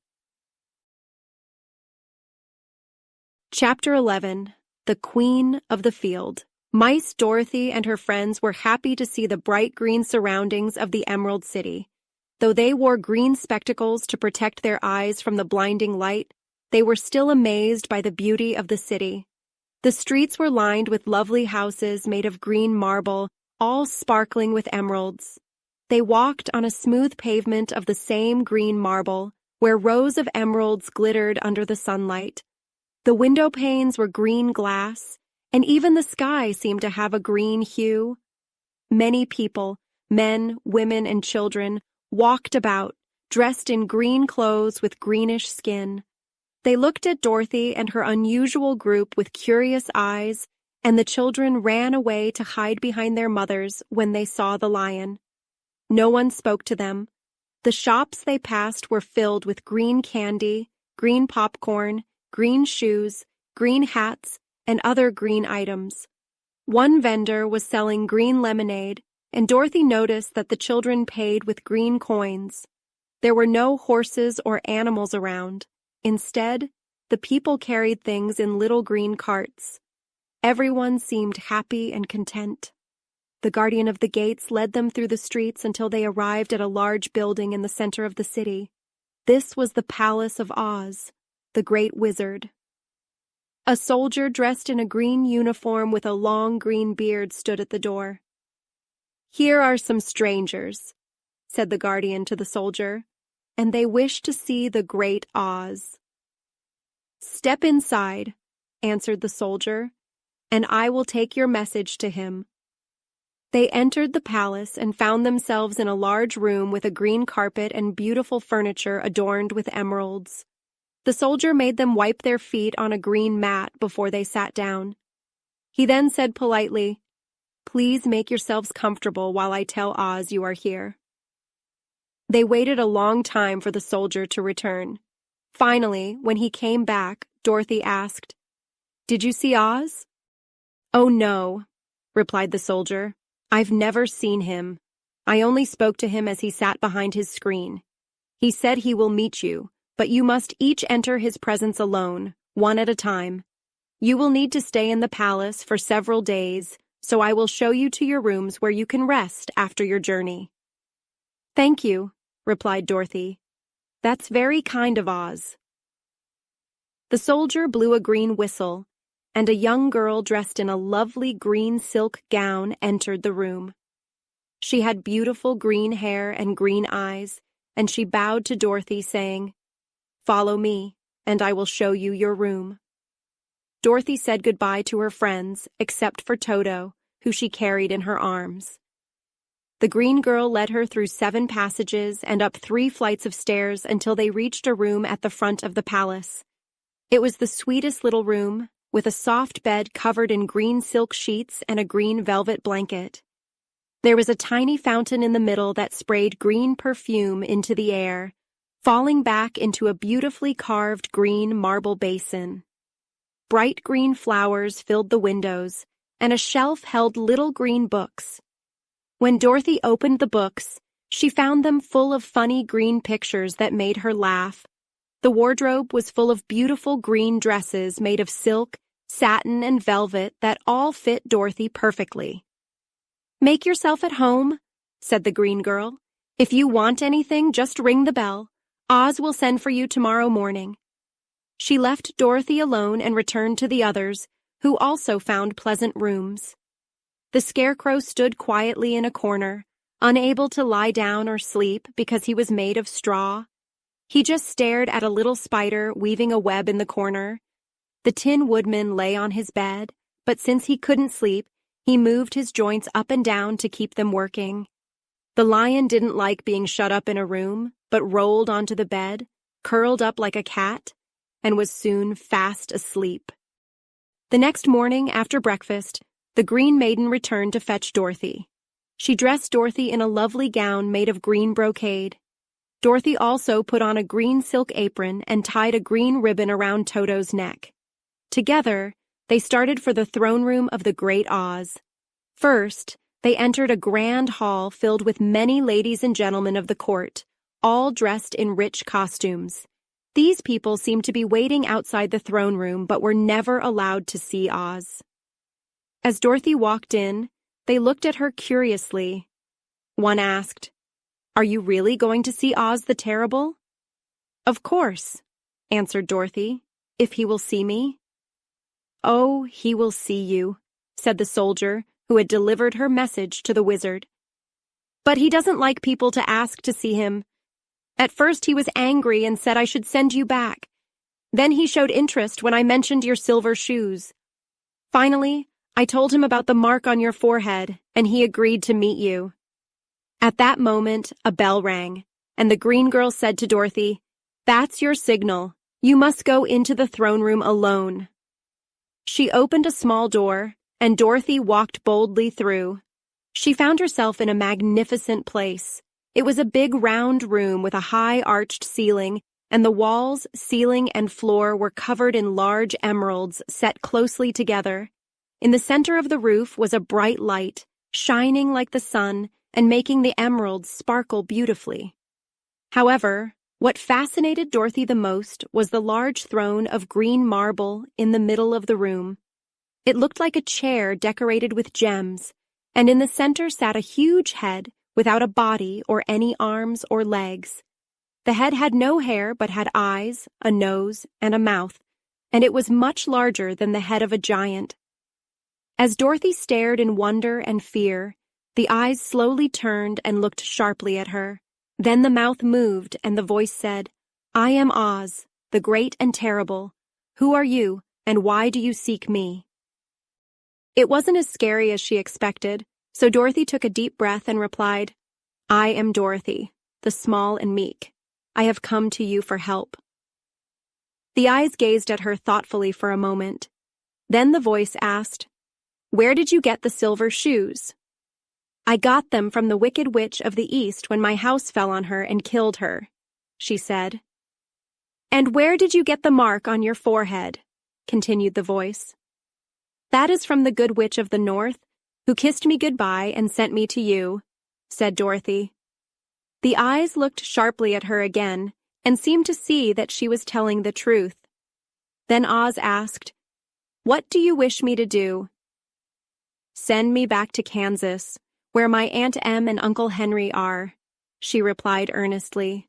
"I don't like your country, even though it is beautiful. I'm sure Aunt Em is worried about me being away for so long." The eyes blinked 3 times, then looked up to the ceiling and then down to the floor, rolling around as if they were seeing every part of the room. Eventually, they looked back at Dorothy. "Why should I do this for you?" asked Oz. "Because you are powerful and I am weak. Because you are a great wizard and I am just a little girl." "But you were strong enough to kill the Wicked Witch of the East," said Oz. "That happened by chance," Dorothy said simply. "I couldn't help it." "Well," said the head, "I will tell you my answer. You cannot expect me to send you back to Kansas unless you do something for me first. In this land, everyone must pay for what they receive. If you wish for me to use my magic to send you home, you must help me. Kill the Wicked Witch of the West." "But I can't," Dorothy exclaimed, surprised. "You killed the Witch of the East, and you have the silver shoes, which have a powerful charm. There is only one Wicked Witch left in this land. When you prove she is dead, I will send you back to Kansas, but not before." Dorothy began to cry, feeling very disappointed.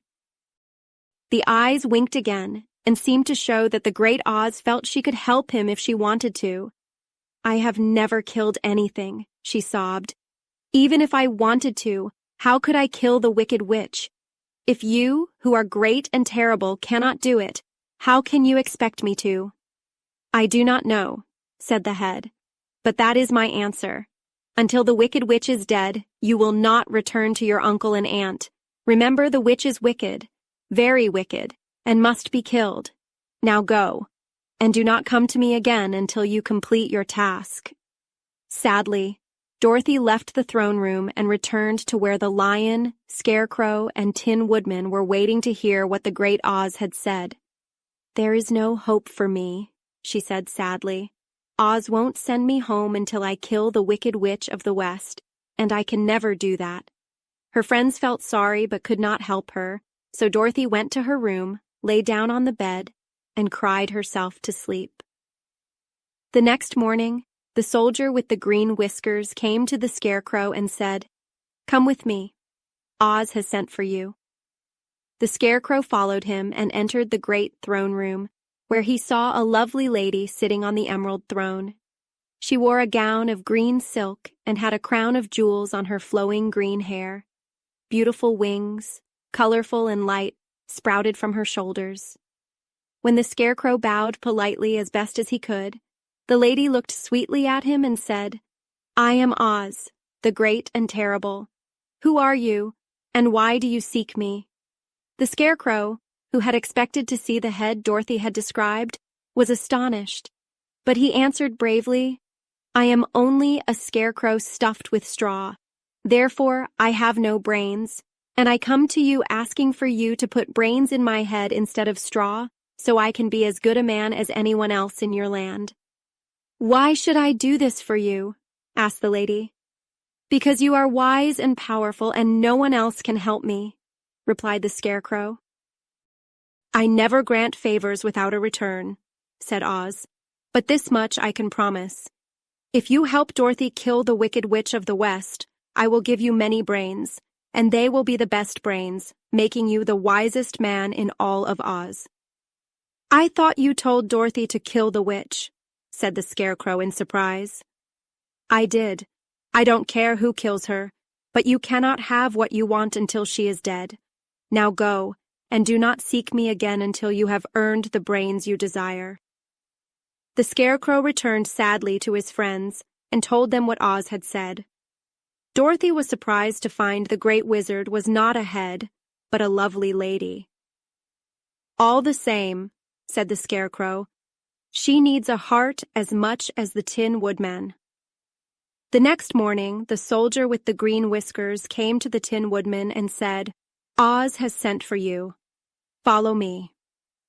The Tin Woodman followed him to the great throne room. He didn't know whether he would find Oz as a lovely lady or a head, but he hoped it would be the lady. If it's the head, he thought, I'm sure I won't be given a heart, since a head has no heart and cannot feel for me. But if it's the lovely lady, I shall beg her for a heart, as all ladies are said to be kind-hearted.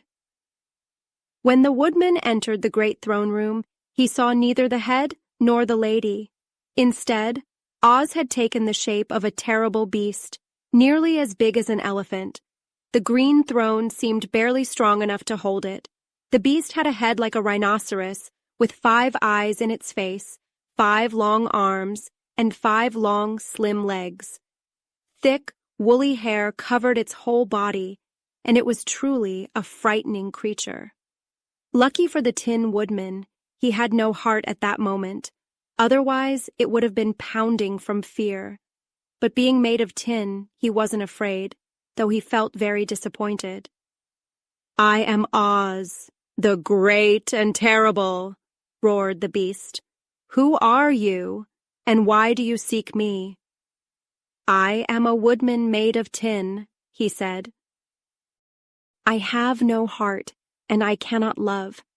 I ask you to give me a heart so I can be like other men. Why should I do that? Demanded the beast. Because I ask it, and you alone can grant my request, replied the Tin Woodman. Oz growled, but then gruffly said, If you truly want a heart, you must earn it. How? The woodman asked. Help Dorothy kill the Wicked Witch of the West, answered the beast. When the witch is dead, come back to me, and I will give you the biggest, kindest heart in all of Oz. The Tin Woodman was forced to return sadly to his friends and share the terrible news about the beast he had encountered. They all wondered at the different forms the great wizard could take. The lion said, If he is a beast when I see him, I will roar loudly and frighten him enough to get all I ask. If he is the lovely lady, I will pretend to pounce on her, making her obey me. If he is the big head, then he will be at my mercy, for I will roll him around the room until he agrees to give us what we want. Let us stay positive, my friends, because everything will be fine. The next morning, the soldier led the lion to the throne room and told him to enter. The lion stepped through the door and glanced around. To his surprise, there was a ball of fire burning fiercely before the throne, glowing so brightly he could hardly look at it. At first, he thought Oz had caught on fire, but as he tried to come closer, the heat singed his whiskers. He quickly backed away to a safe place near the door. Then a low voice came from the ball of fire asking, I am Oz, the great and terrible. Who are you, and why do you seek me? The lion replied, I am a cowardly lion, afraid of everything. I came to you to beg for courage, so I can truly become the king of beasts, as everyone calls me. Why should I give you courage? Demanded Oz. Because you are the greatest wizard, and you are the only one who can grant my request, the lion said. The ball of fire burned fiercely for a moment before saying, Bring me proof that the Wicked Witch is dead. Then I will give you courage, but as long as the witch lives, you must remain a coward. The lion felt angry at this, but couldn't argue back. While he stood there, the ball of fire became so hot that he dashed out of the room. He was relieved to find his friends waiting for him, and told them about his terrible meeting with the wizard. What shall we do now? Asked Dorothy sadly. We can only do one thing, replied the lion. We must go to the land of the Winkies, find the Wicked Witch, and defeat her. But what if we can't? Dorothy asked. Then I will never have courage, declared the lion. And I will never have brains, added the Scarecrow. And I will never have a heart, said the Tin Woodman. And I will never see Aunt Em and Uncle Henry, Dorothy cried, beginning to weep. Be careful, warned the green girl. Tears will fall on your gown and stain it. Dorothy dried her eyes and said, We must try, but I don't want to hurt anyone, even if it means getting back to Aunt Em. I will go with you, but I'm too much of a coward to harm the witch, said the lion. I will also go, said the Scarecrow, but I won't be much help, as I am such a fool. I cannot bear to hurt even a witch, remarked the Tin Woodman, but I will go with you. So, they decided to start their journey the next morning. The woodman sharpened his axe on a green grindstone and oiled his joints. The Scarecrow stuffed himself with fresh straw, and Dorothy painted his eyes to help him see better. The kind green girl filled Dorothy's basket with food and tied a little bell around Toto's neck with a green ribbon. They went to bed early that night and slept soundly until morning, when they were awakened by the crowing of a green rooster in the palace yard and the cackling of a hen that had laid a green egg. Chapter 12. The Search for the Wicked Witch. The soldier with green whiskers took Dorothy and her friends to see the guardian of the gates in the Emerald City. The guardian put their glasses back in a box and opened the gate for them. "Which way to the Wicked Witch of the West?" Dorothy asked. "There is no way," said the guardian. "No one wants to go there." "How can we find her?" asked Dorothy. "That's easy," he answered. "When she knows you are here, she will find you." "We want to stop her," said the Scarecrow. "Oh, that is different," said the guardian. "Be careful. She is very wicked. Go to the west where the sun sets, and you will find her." They thanked him and walked toward the west. The grass was soft with small flowers. Dorothy's silk dress was now white instead of green. Soon, they left the Emerald City behind. The ground was hard and bumpy. There were no farms or houses. They got tired from walking under the hot sun, so they lay down on the grass and fell asleep. The woodman and the Scarecrow stayed awake to watch. The Wicked Witch had one big eye that could see far away. She looked and saw Dorothy and her friends sleeping. She got angry. She blew a silver whistle, and a pack of fierce wolves came running. "Go and attack them," said the witch. "Will you make them your slaves?" asked the leader of the wolves. "No," she replied. "Just destroy them." The wolves ran fast toward Dorothy and her friends. The woodman and the Scarecrow woke up when they heard the wolves. "This is my fight," said the woodman. "Stay behind me." He took his sharp axe. He swung it at the first wolf and chopped its head off. He killed all the wolves one by one until they were all gone. After the fight, the woodman sat next to the Scarecrow. The Scarecrow said, "Good job, friend." They waited for Dorothy to wake up. She was scared when she saw the dead wolves, but the woodman told her what happened. She thanked him, and they had breakfast before continuing their journey. The Wicked Witch looked out and saw her dead wolves. She was very angry. She blew her whistle twice, and many wild crows flew toward her. "Go and hurt them," she ordered the King Crow. When the crows flew toward Dorothy, she got scared. "Lie down next to me," said the Scarecrow. "I will protect you." They all lay down while the Scarecrow stood up with his arms out. The crows were scared and did not come close. But the King Crow wanted to attack. "It's just a scarecrow," he said. The King Crow flew at the Scarecrow, but the Scarecrow caught it and twisted its neck until it died. He did this to all 40 crows. "Now we can go," he said. When the Wicked Witch saw the dead crows, she became very angry. She blew her whistle 3 times, and a swarm of bees came buzzing toward her. "Go and sting them," she commanded. The bees flew toward Dorothy and her friends. The woodman and the Scarecrow made a plan. "Put my straw over Dorothy and Toto," said the Scarecrow. "The bees cannot sting them." The woodman did this. When the bees came, they could only sting him. The bees hurt themselves on the woodman and fell down, dead. After that, Dorothy and the lion got up, and they helped the Scarecrow. They continued their journey. The Wicked Witch was furious when she saw her bees dead. She called the Winkies, her slaves, and told them to destroy the strangers. The Winkies were scared but marched toward Dorothy. The lion roared loudly and the Winkies ran away fast. The witch became angry and hit them. Then she thought of a new plan. In her cupboard, she had a golden cap that could call the winged monkeys 3 times. She decided to use her last command. The wicked witch put on the cap and said magic words. The sky darkened, and many monkeys flew to her. "What do you want?" asked the leader monkey. "Go and destroy the strangers except for the lion," said the witch. "Bring me the lion." The monkeys obeyed and flew to Dorothy and her friends. They caught the Tin Woodman and dropped him on sharp rocks. They pulled the straw out of the Scarecrow and threw his things into a tall tree. They tied up the lion and flew him to the witch's castle. But they did not hurt Dorothy. They saw the mark of the good witch's kiss on her forehead and knew they could not touch her.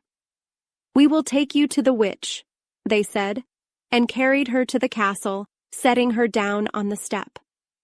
"We have done what you asked. The Woodman and Scarecrow are gone and the lion is tied up, but we cannot harm this girl," said the leader. Then the monkeys flew away. The wicked witch was surprised and worried when she saw the mark on Dorothy. She also saw the silver shoes and became afraid, knowing they had great power. "Come with me," the witch said angrily. "Do what I say, or I will hurt you." Dorothy followed her into the castle. The witch made her clean the kitchen. Dorothy worked hard, thankful the witch did not kill her. Meanwhile, the witch wanted to control the lion, but when she opened the gate, the lion roared and scared her away. "If I can't control you, I will starve you," said the witch. "You will not eat until you obey me." Every day she came and asked the lion if he was ready, but he always said no. At night, Dorothy brought food to the lion, and they talked about escaping, but they could not find a way out. The witch was mean and often threatened Dorothy. Once, she hit Toto with her umbrella, and he bit her leg. Dorothy became sad, thinking about how hard it would be to return home. The witch wanted Dorothy's shoes. One day, she made a trick. She made a bar of iron invisible, and Dorothy tripped over it and fell. One of her silver shoes flew off. The witch grabbed it and put it on her own foot. "Give me back my shoe," shouted Dorothy. "No, it is mine now," laughed the witch. Dorothy got very angry and threw a bucket of water on the witch. The witch screamed as she started to melt away. "I'm sorry," cried Dorothy, shocked. "Didn't you know water would do this to me?" wailed the witch. "No," answered Dorothy. Soon the wicked witch melted into a puddle.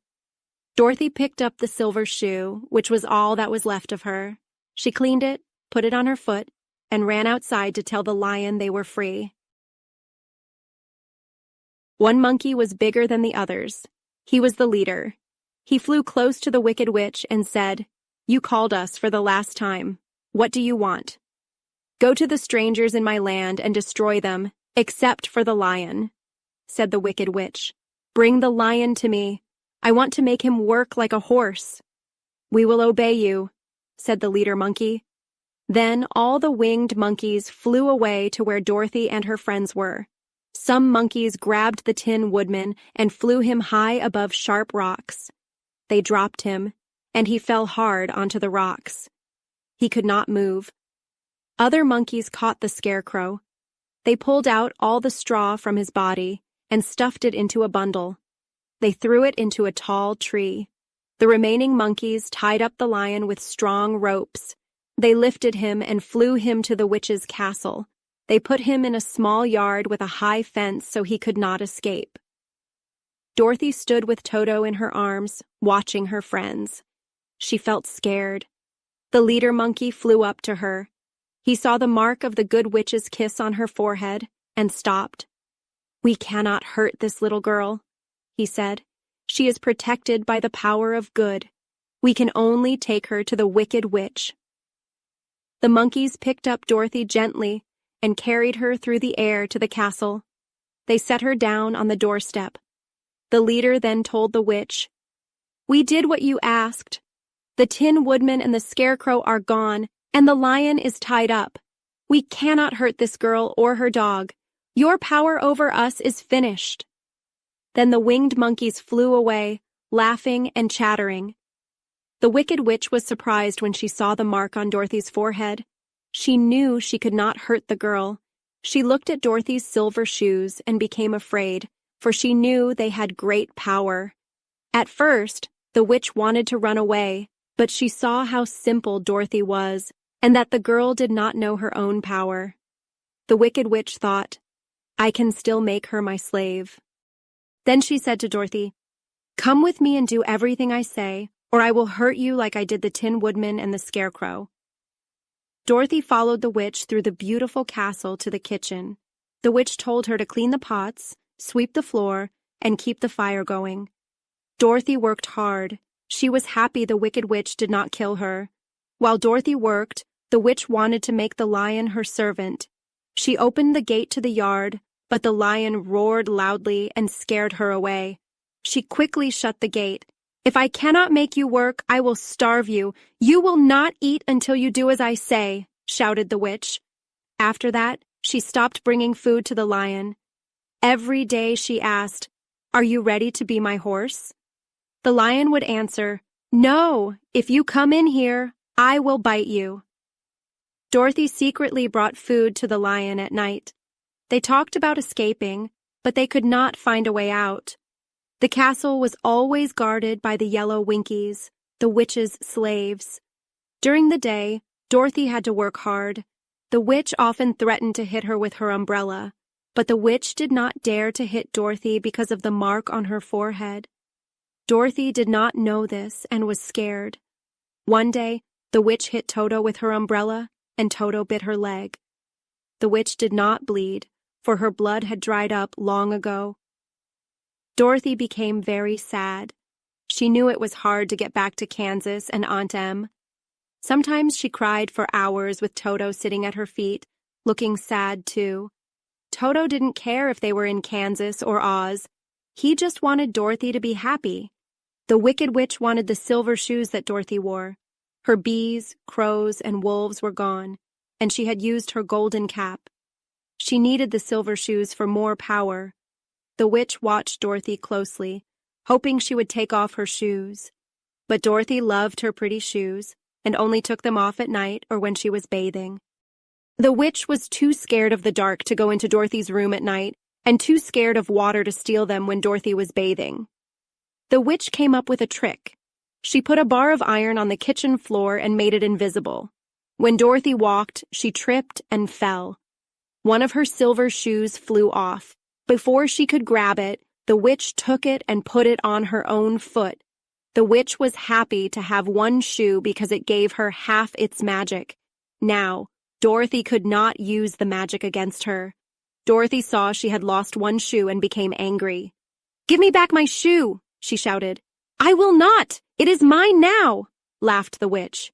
"You are wicked! You cannot take my shoe!" cried Dorothy. "I will keep it, and I will get the other one too," said the witch. This made Dorothy very angry. She picked up a bucket of water and splashed it on the witch. The witch screamed in fear and started to melt away. "Look what you did! I will melt!" she cried. "I'm sorry," said Dorothy, scared to see the witch melting like sugar. "Didn't you know water would end me?" the witch asked. "No, I didn't know," Dorothy replied. "In a few moments I will be gone, and you will own the castle." "I never thought a girl like you could defeat me," said the witch. Then she melted into a brown puddle on the kitchen floor. Seeing this, Dorothy threw another bucket of water on the mess and swept it out the door. She picked up the silver shoe, cleaned it, and put it back on her foot. Now Dorothy was free. She ran to the courtyard to tell the lion that the Wicked Witch was gone, and that they were no longer trapped in her land. Chapter 13. The Rescue. The Cowardly Lion was very happy to hear that the Wicked Witch had been melted by water. Dorothy quickly unlocked his prison and set him free. They went into the castle together, and Dorothy called all the Winkies to tell them they were no longer slaves. The yellow Winkies were very happy because they had to work hard for the Wicked Witch for many years. She treated them cruelly. They celebrated this day with food and dancing. If our friends, the Scarecrow and the Tin Woodman, were here, I would be happy, said the Lion. Can we rescue them? Asked Dorothy. We can try, answered the Lion. So they asked the Winkies to help rescue their friends. The Winkies were glad to help Dorothy because she set them free. Dorothy chose some Winkies who looked like they knew a lot, and they all started out. They traveled all day and part of the next day until they found the Tin Woodman lying on the ground, all bent and rusty. His axe was near him, but it was broken. The Winkies gently picked him up and carried him back to the Yellow Castle. Dorothy cried a little when she saw her old friend like this, and the Lion looked sad too. When they reached the castle, Dorothy asked the Winkies, "Are any of you tinsmiths?" "Yes, we have good tinsmiths," they answered. "Then please bring them to me," said Dorothy. When the tinsmiths came with their tools, she asked, "Can you fix the Tin Woodman and make him like new?" The tinsmiths looked at the Tin Woodman and said they could help him. They worked in one of the big yellow rooms for 3 days and 4 nights, hammering, bending, and polishing him. Finally, they made him straight, and his joints worked well again. He had some patches, but he didn't mind about that.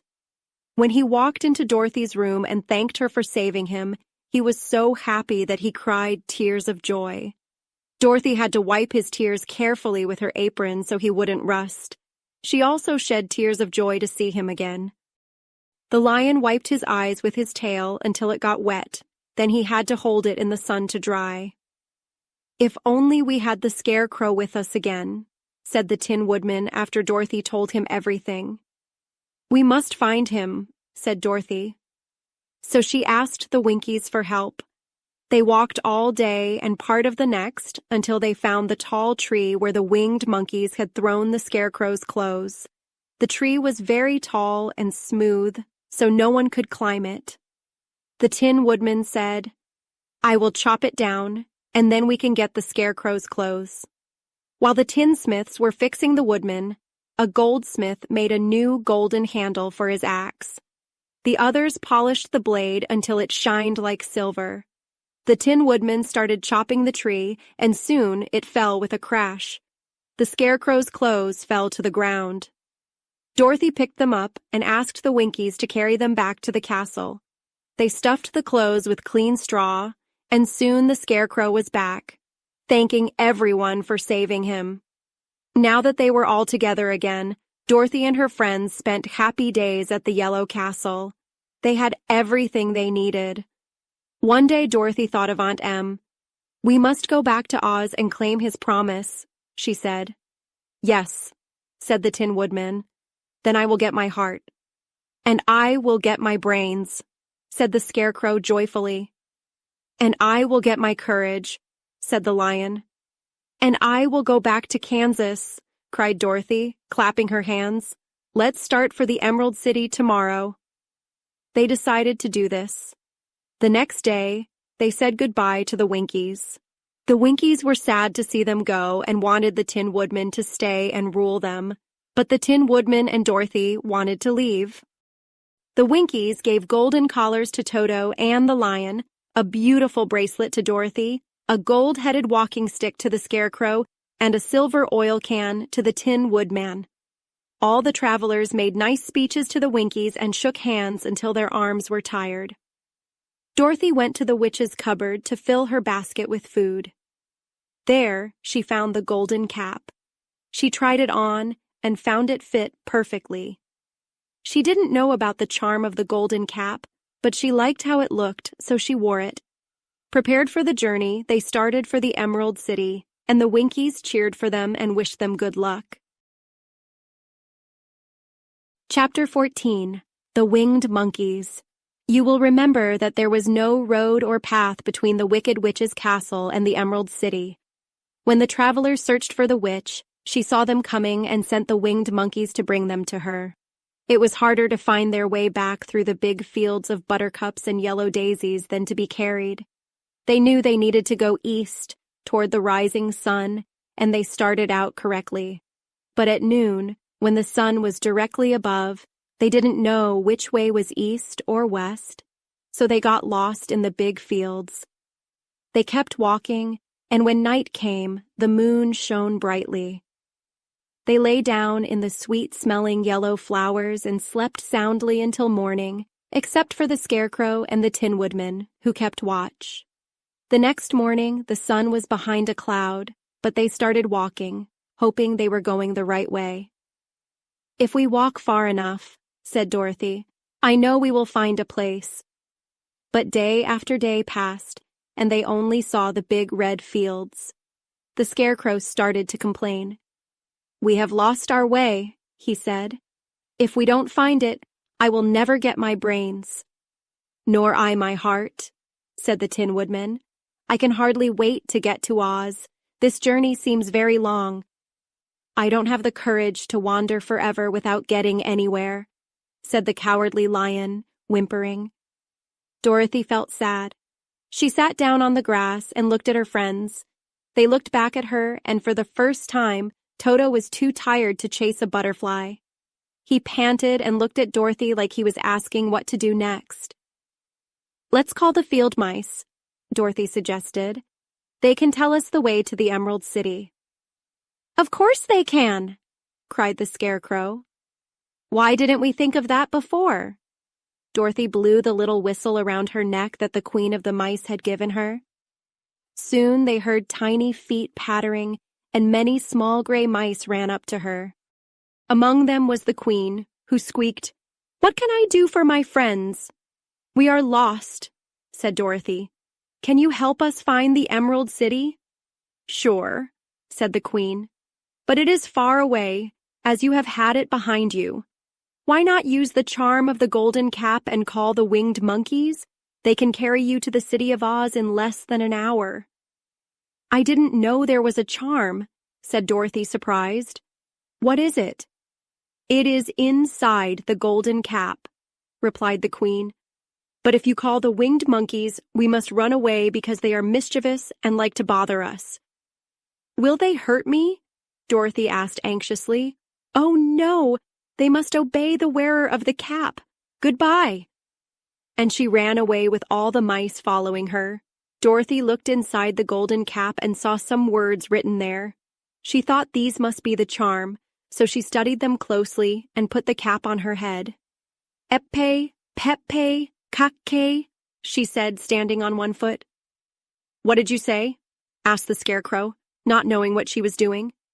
"Hillo, holo, hello," Dorothy continued, standing on her other foot. "Hello," replied the Tin Woodman calmly. "Zissy, zussy, zick," said Dorothy, now standing on both feet. This finished the charm, and soon they heard a lot of chattering and flapping wings as the winged monkeys flew to them. The king bowed to Dorothy and asked, "What is your command?" "We want to go to the Emerald City," said Dorothy. "We are lost."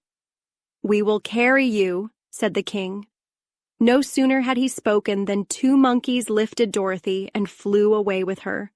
Others took the Scarecrow, the Woodman, and the Lion, and one little monkey grabbed Toto and flew after them, even though Toto tried to bite him.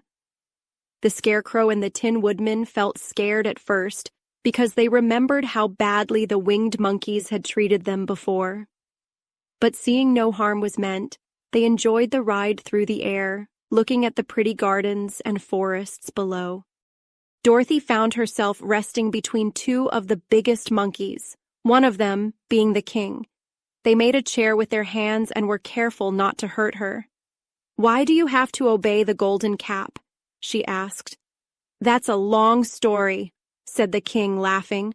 "I will tell you while we fly." "I would like to hear it," she said. "Once we were free, living happily in the forest, flying from tree to tree. We ate nuts and fruit and had fun. But this was many years ago, before Oz came to rule this land. There was a beautiful princess in the north named Gayelette.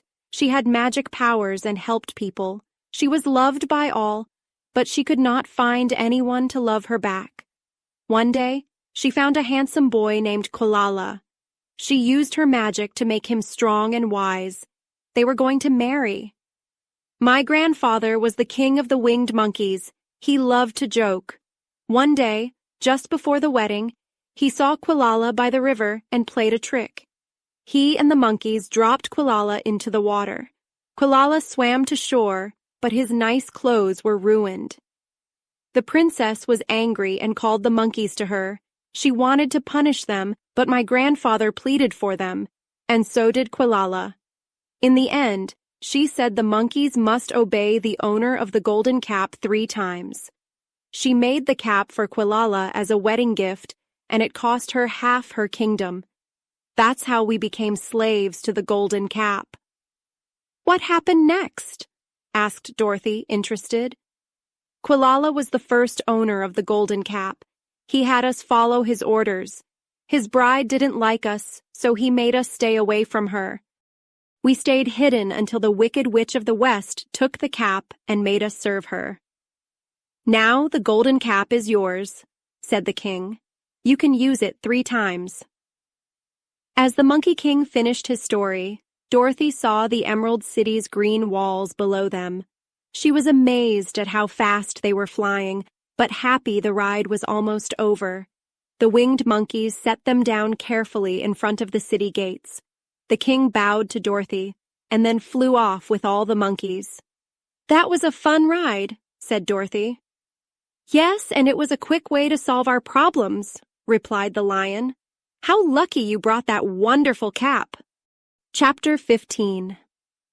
The Discovery of Oz, the Terrible.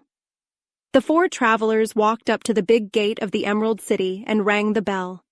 After ringing it several times, the same guardian of the gates they had met before opened the door. What? Are you back again? He asked in surprise. Can't you see us? Replied the Scarecrow. But I thought you went to see the Wicked Witch of the West. We did go visit her, said the Scarecrow. And she let you go? Asked the guardian, looking amazed. She couldn't help it. She melted, explained the Scarecrow. Melted? That's wonderful news, said the guardian. Who melted her? It was Dorothy, said the lion seriously. Good gracious, exclaimed the man, bowing low in respect to Dorothy. He led them into his room and locked their spectacles in the big box, just like before. Then they passed through the gate into the Emerald City. When the people heard from the guardian that Dorothy had melted the Wicked Witch of the West, they gathered around the travelers and followed them in a large crowd to the Palace of Oz. The soldier with the green whiskers stood guard at the door, but he let them in right away. They were greeted again by the lovely green girl, who showed each of them to their rooms so they could rest until the great Oz was ready to see them. The soldier told Oz that Dorothy and her friends had returned after defeating the Wicked Witch, but Oz did not respond. They expected the Great Wizard to summon them immediately, but he did not. They waited for news the next day and the day after that, but still heard nothing. Their waiting grew tiresome, and they became upset that Oz treated them so poorly after sending them on a difficult journey. Finally, the Scarecrow asked the green girl to take another message to Oz, saying that if he did not let them see him soon, they would call the winged monkeys for help to see if he would keep his promises. When the wizard got this message, he became scared and sent word for them to come to the throne room at 9 o'clock the next morning. He had once met the winged monkeys and didn't want to see them again. The 4 travelers had a restless night, each thinking about the gifts that Oz promised them. Dorothy fell asleep for a little while and dreamed she was back in Kansas with Aunt Em, who was so happy to see her. Promptly at 9 o'clock the next morning, the soldier with the green whiskers came for them, and 4 minutes later, they entered the throne room of the Great Oz. Each traveler thought they would see the wizard as they had before, and they were surprised when they looked around and saw no one in the room. They stayed close to the door, looking at each other, because the quietness of the empty room felt more frightening than any of the forms they had seen before. Soon, they heard a deep voice that seemed to come from the top of the great dome, saying, I am Oz, the great and terrible. Why do you seek me?" They looked around again but didn't see anyone, so Dorothy asked, "Where are you?" "I am everywhere," replied the voice, "but mortals cannot see me. I will now sit on my throne so you can speak with me." The voice seemed to come from the throne, so they walked toward it and stood in a line as Dorothy said, "We have come to claim our promise, O Oz." "What promise?" asked Oz. "You promised to send me back to Kansas when the Wicked Witch was destroyed," said Dorothy. "And you promised to give me brains," said the Scarecrow. "And you promised me a heart," said the Tin Woodman. "And you promised me courage," said the Cowardly Lion. "Is the Wicked Witch really dead?" asked the voice, sounding a little nervous. "Yes," she replied. "I melted her with a bucket of water." "Oh dear," said the voice. "How sudden! Well, come back to me tomorrow. I need time to think." "You've had plenty of time already," the Tin Woodman said angrily. "We can't wait a day longer," said the Scarecrow. "You must keep your promises to us," exclaimed Dorothy. The lion thought it might be good to frighten the wizard, so he gave a big, loud roar. It was so powerful that Toto jumped away and the Scarecrow fell over backwards. Even the fierce creatures outside stopped to look in surprise. But seeing that the Kalidas were larger than the lion, with two of them in front and only one lion, they rushed forward. The lion jumped across the tree and turned to see what would happen next. When he looked again, the Kalidas were already making their way across the tree. "We are lost! They will tear us apart with their sharp claws. Stay close behind me, and I will fight them for as long as I can," said the lion. "Wait," called the Scarecrow. "We need to act quickly." He told the Tin Woodman to chop the tree that was on their side of the ditch.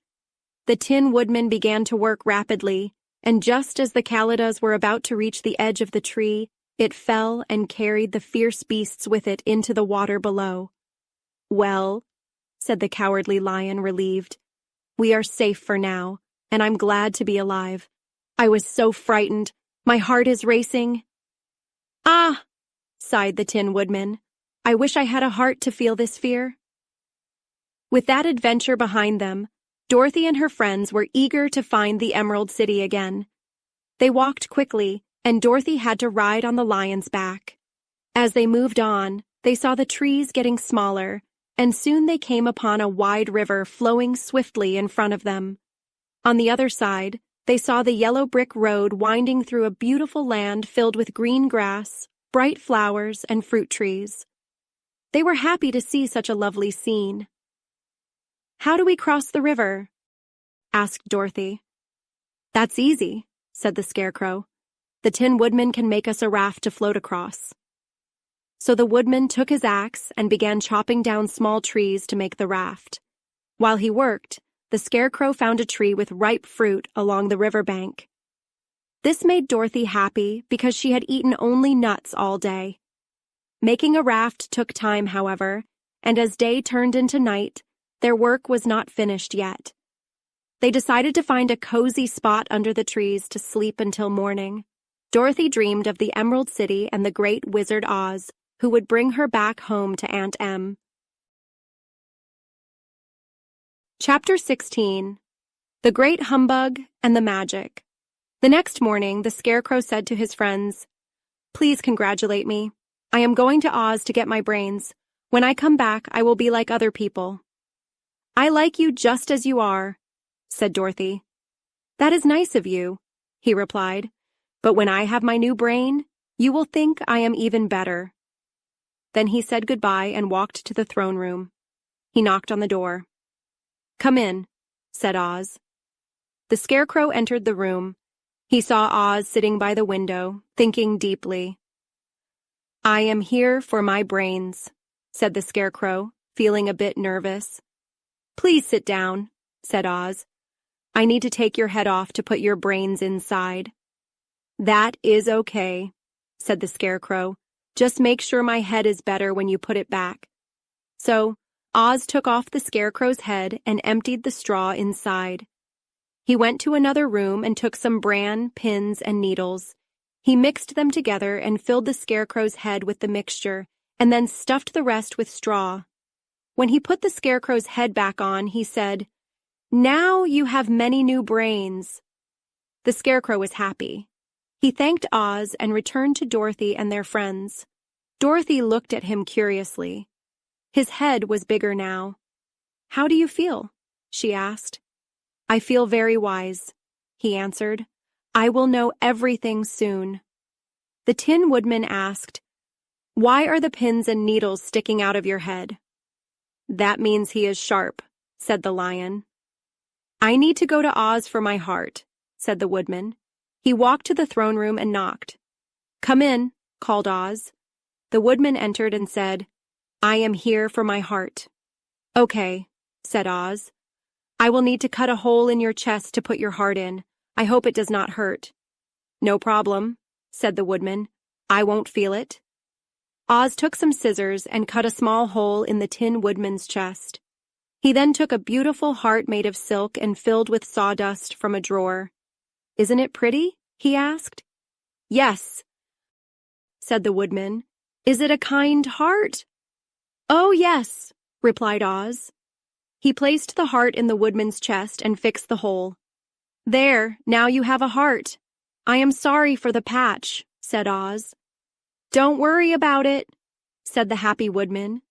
"Thank you so much." The Woodman went back to his friends, who congratulated him. Next, the Lion walked to the throne room and knocked on the door. "Come in," said Oz. "I have come for my courage," said the Lion.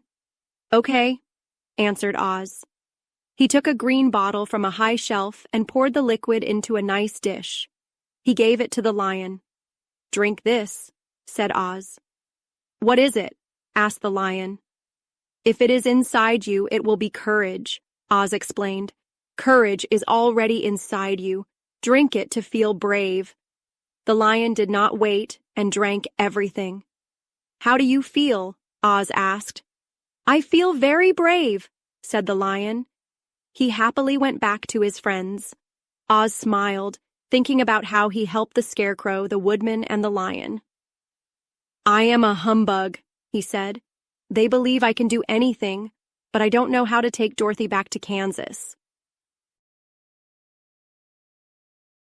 Chapter 17. The balloon is ready to fly. For 3 days, Dorothy did not hear anything from Oz. She felt sad, but her friends were happy. The Scarecrow said he had great thoughts in his head, but he did not share them because he thought nobody would understand. The Tin Woodman felt his new heart was gentle and kind.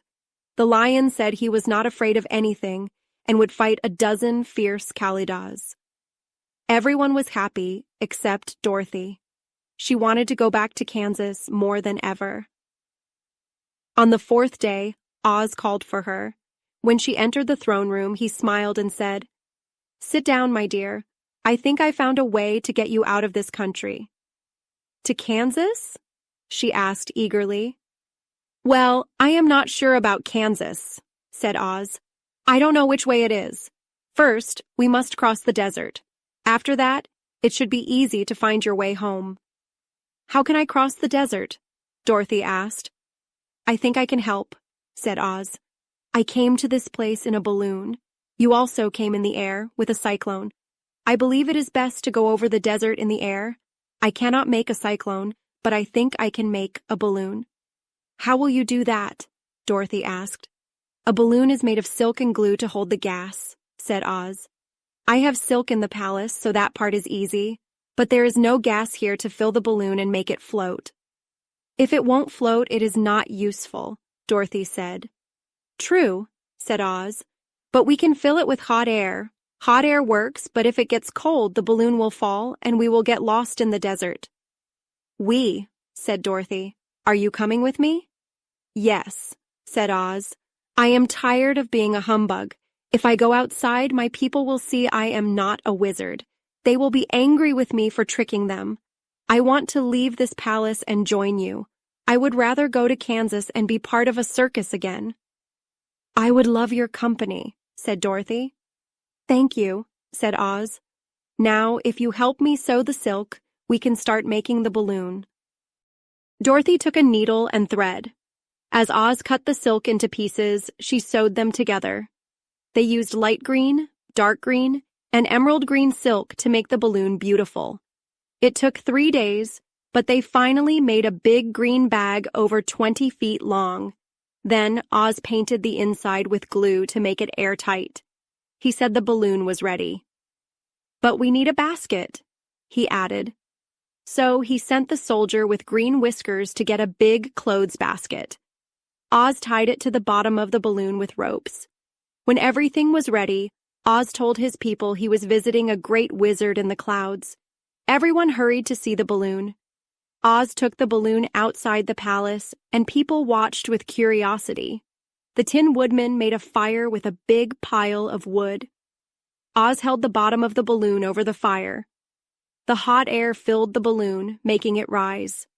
Soon, the basket touched the ground. Oz got into the basket and said loudly, "I am going now. The Scarecrow will be your ruler. You must obey him like you would obey me." The balloon pulled hard at the rope because the hot air made it lighter. "Hurry, Dorothy," called Oz. "The balloon will fly away." "I can't find Toto," Dorothy cried. She wanted her little dog to come too. Toto had run into the crowd to bark at a kitten. Dorothy found him and picked him up, running toward the balloon. She was almost there when the ropes broke with a crack. The balloon rose into the air without her. "Come back!" she screamed. "I want to go too." "I can't come back," Oz called from the balloon. "Goodbye!" "Goodbye!" everyone shouted, watching as the wizard went higher into the sky. That was the last time they saw Oz, the wonderful wizard. Maybe he reached Omaha safely, but no one knew. The people remembered him fondly, saying, "Oz was our friend. He built this beautiful Emerald City, and now he has left the wise Scarecrow to rule us." For many days they felt sad about losing the wonderful wizard and could not cheer up. Chapter 18. Going to the South. Dorothy cried a lot because she thought she could never go home to Kansas. But as she thought more, she was glad she did not go up in the balloon. She also felt sad about losing Oz, and her friends did too. The Tin Woodman came to her and said, "I should be sad for the man who gave me my nice heart. I want to cry a little, but please wipe my tears so I don't rust." "Of course," Dorothy said. She grabbed a towel. The Tin Woodman cried for a few minutes, and she carefully wiped away his tears. When he finished, he thanked her and oiled himself to protect against rust. The Scarecrow was now the ruler of the Emerald City. The people were proud of him. "There is no other city ruled by a stuffed man," they said, and they were happy about it. The morning after the balloon flew away with Oz, the 4 friends met in the throne room. The Scarecrow sat in the big throne, and the others stood nicely in front of him. "We are lucky," said the Scarecrow. "This palace and the Emerald City are now ours. I used to be on a pole in a field, and now I am the ruler of this great city. I am very happy." "I am happy with my new heart," said the Tin Woodman. "It is what I always wanted." "I know I am as brave as any animal," said the Lion shyly. "I wish Dorothy would stay here in the Emerald City.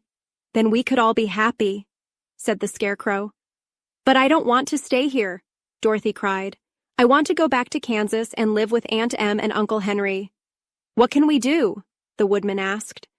The Scarecrow thought very hard. He thought so much that the pins and needles in his head started to poke out.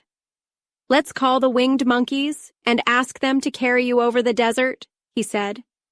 "I didn't think of that," said Dorothy excitedly. "I'll get the golden cap." When she returned with the cap, she said the magic words. Soon, the winged monkeys flew in through the window and stood by her. "You called us again?" said the Monkey King, bowing. "What do you want?" "I want you to fly me to Kansas," said Dorothy. But the Monkey King shook his head. "That cannot be done. We belong here and cannot leave. There has never been a winged monkey in Kansas, and there probably never will be. We are happy to help you here, but we cannot cross the desert. Goodbye." The Monkey King bowed again and flew away with his friends. Dorothy felt like crying. "I wasted the charm of the golden cap," she said. "The monkeys cannot help me." "That's too bad," said the kind woodman. The Scarecrow was thinking again. His head bulged out, and Dorothy worried it might burst. "Let's call the soldier with the green whiskers," he said. "He might know what to do." The soldier came into the throne room. He was nervous because he could not come in when Oz was there. "This girl wants to cross the desert. How can she do that?" the Scarecrow asked.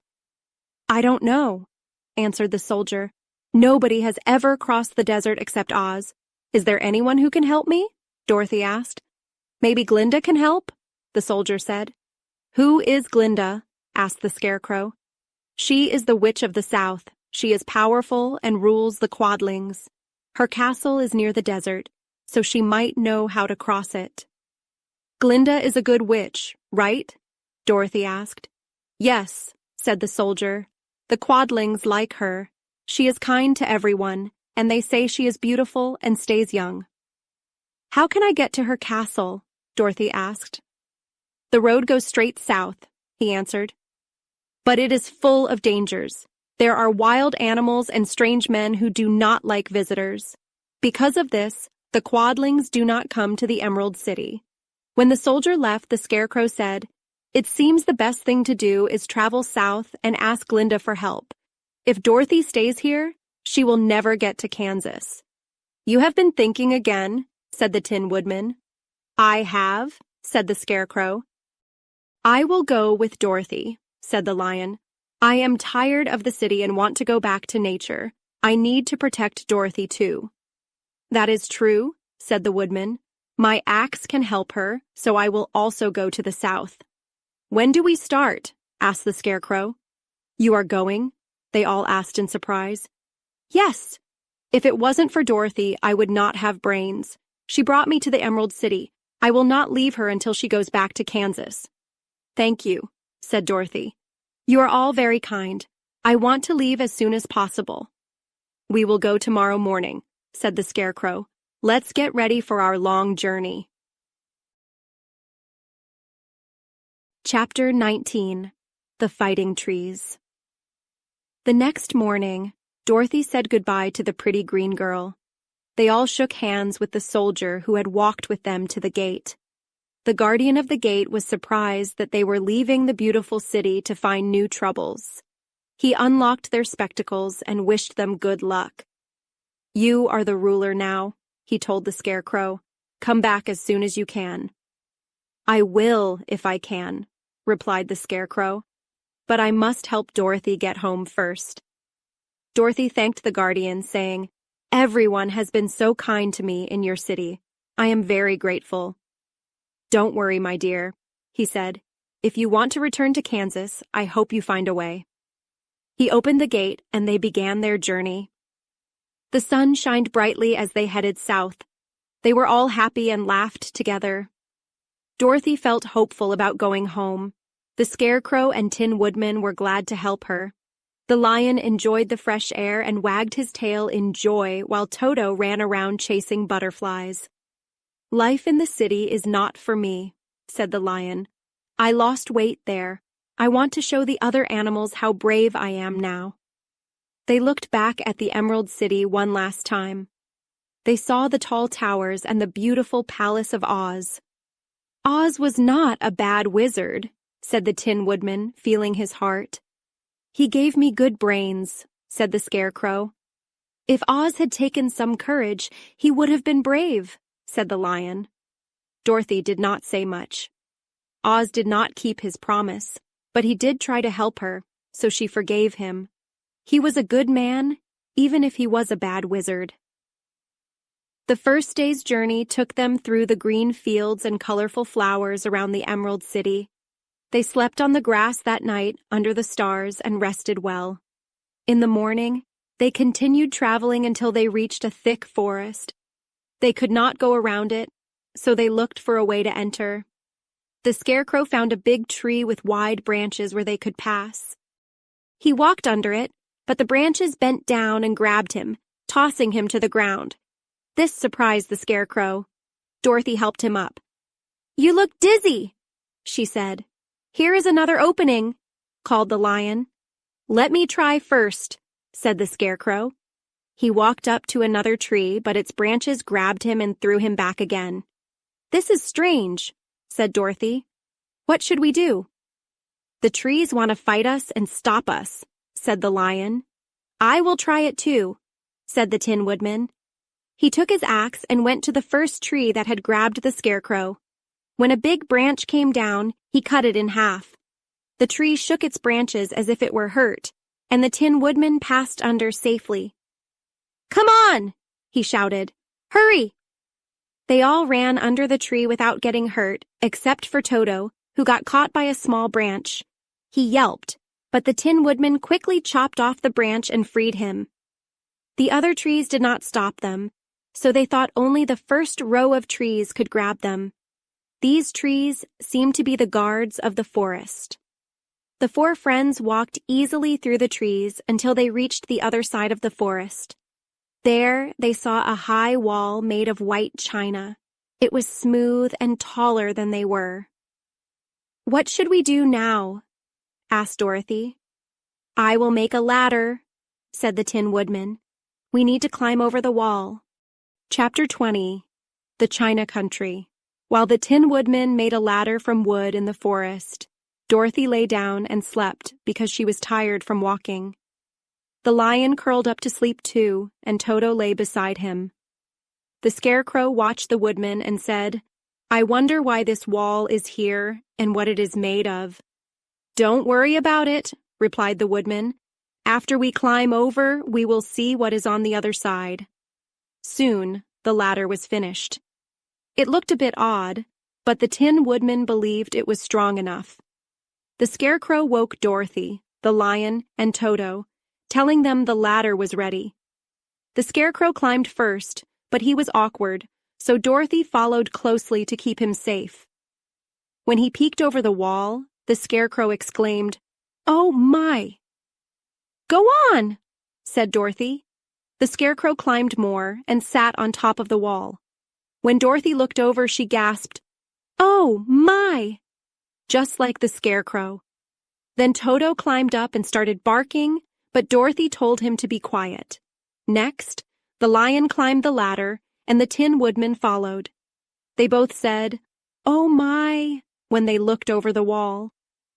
Once they were all sitting on top, they looked down at a strange sight. Before them was a large area with a floor that looked like shiny white china. There were many small houses made of china and painted in bright colors. The biggest house was no taller than Dorothy's waist. There were also little barns with china fences around them. Many china animals like cows, sheep, horses, pigs, and chickens stood in groups. The strangest part was the people living there. There were milkmaids and shepherdesses in bright clothes, princesses in beautiful gowns, shepherds in colorful pants, and funny clowns. All of them were made of china and very small, with the tallest no higher than Dorothy's knee. At first, no one noticed the travelers except a little purple china dog with a big head. It came to the wall, barked in a tiny voice, and then ran away. "How will we get down?" asked Dorothy. The ladder was too heavy to pull up, so the Scarecrow fell off the wall, and the others jumped down onto him to avoid hurting themselves. When they all landed safely, they helped the Scarecrow, whose body was flattened, and fixed his straw. "We must cross this strange place to get to the other side," said Dorothy. "We should go south." They began walking through the China country. The first thing they saw was a China milkmaid milking a China cow. As they approached, the cow kicked and knocked over the stool and pail, and the milkmaid fell with a big clatter. Dorothy was shocked to see the cow's leg broke, the pail was in pieces, and the milkmaid had a nick on her elbow. "Look what you did!" the milkmaid cried.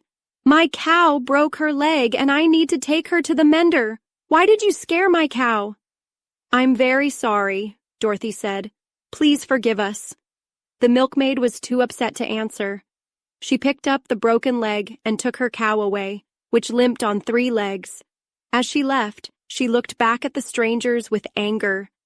Dorothy felt bad about what happened. "We must be careful," said the kind-hearted woodman. "We could hurt the China people." Further along, Dorothy saw a beautifully dressed young princess. The princess stopped when she saw the strangers and began to run away. Dorothy wanted to see her more, so she ran after the princess. "Don't chase me! Don't chase me!" the princess cried in fear. "Why not?" asked Dorothy. "If I run and fall, I might break," the princess answered, stopping at a safe distance. "But you can be fixed, right?" asked Dorothy. "Oh, yes, but I won't be as pretty after," the princess replied. "I guess not," said Dorothy. "Mr. Joker, our clown, is always falling down and breaking himself," said the princess. "Here he comes now." A jolly clown walked over. He wore pretty clothes but had cracks all over him, showing he had been mended many times. "Why do you stare at me?" said Mr. Joker. "You look so stiff and formal." "Be quiet," said the princess. "These are strangers. We should treat them with respect." "Well, that's respect, I expect," the clown said, then stood on his head. "Don't mind him," the princess told Dorothy. "He's a bit silly." "I don't mind," said Dorothy. "But you are so beautiful. I wish I could take you home to Kansas." "That would make me very sad," replied the princess. "Here in our country we can talk and move freely, but if taken away we can only stand straight and look pretty." "I don't want to make you unhappy," said Dorothy. "Goodbye, then." "Goodbye," said the princess. They walked carefully through the China country.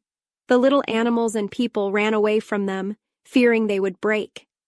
After an hour, they reached the other side and saw another China wall. This wall was not as high, so they stood on the lion's back to scramble to the top.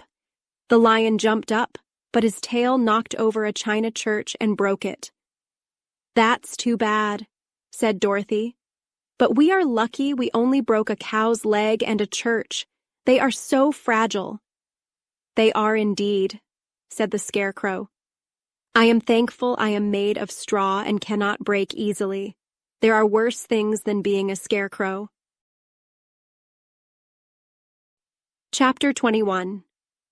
The Lion Becomes the King of Beasts. After climbing down from the China wall, the travelers found themselves in a difficult place, full of mud and tall grass. It was hard to walk without falling into muddy holes because the grass was thick and hid them. But by being careful, they finally reached solid ground. Here, the land looked wild, and after a long and tiring walk, they entered a big forest with tall, old trees. "This forest is beautiful," said the lion, looking around with joy. "I have never seen a nicer place." "It looks gloomy to me," said the Scarecrow. "Not at all," replied the lion. "I would love to live here. The soft leaves feel great under your feet, and the green moss is lovely. No wild animal would want a better home." "Maybe there are wild animals in this forest," said Dorothy. "I think there are," said the lion, "but I don't see any right now." They walked through the forest until it became dark. Dorothy, Toto, and the lion lay down to sleep while the Tin Woodman and the Scarecrow kept watch.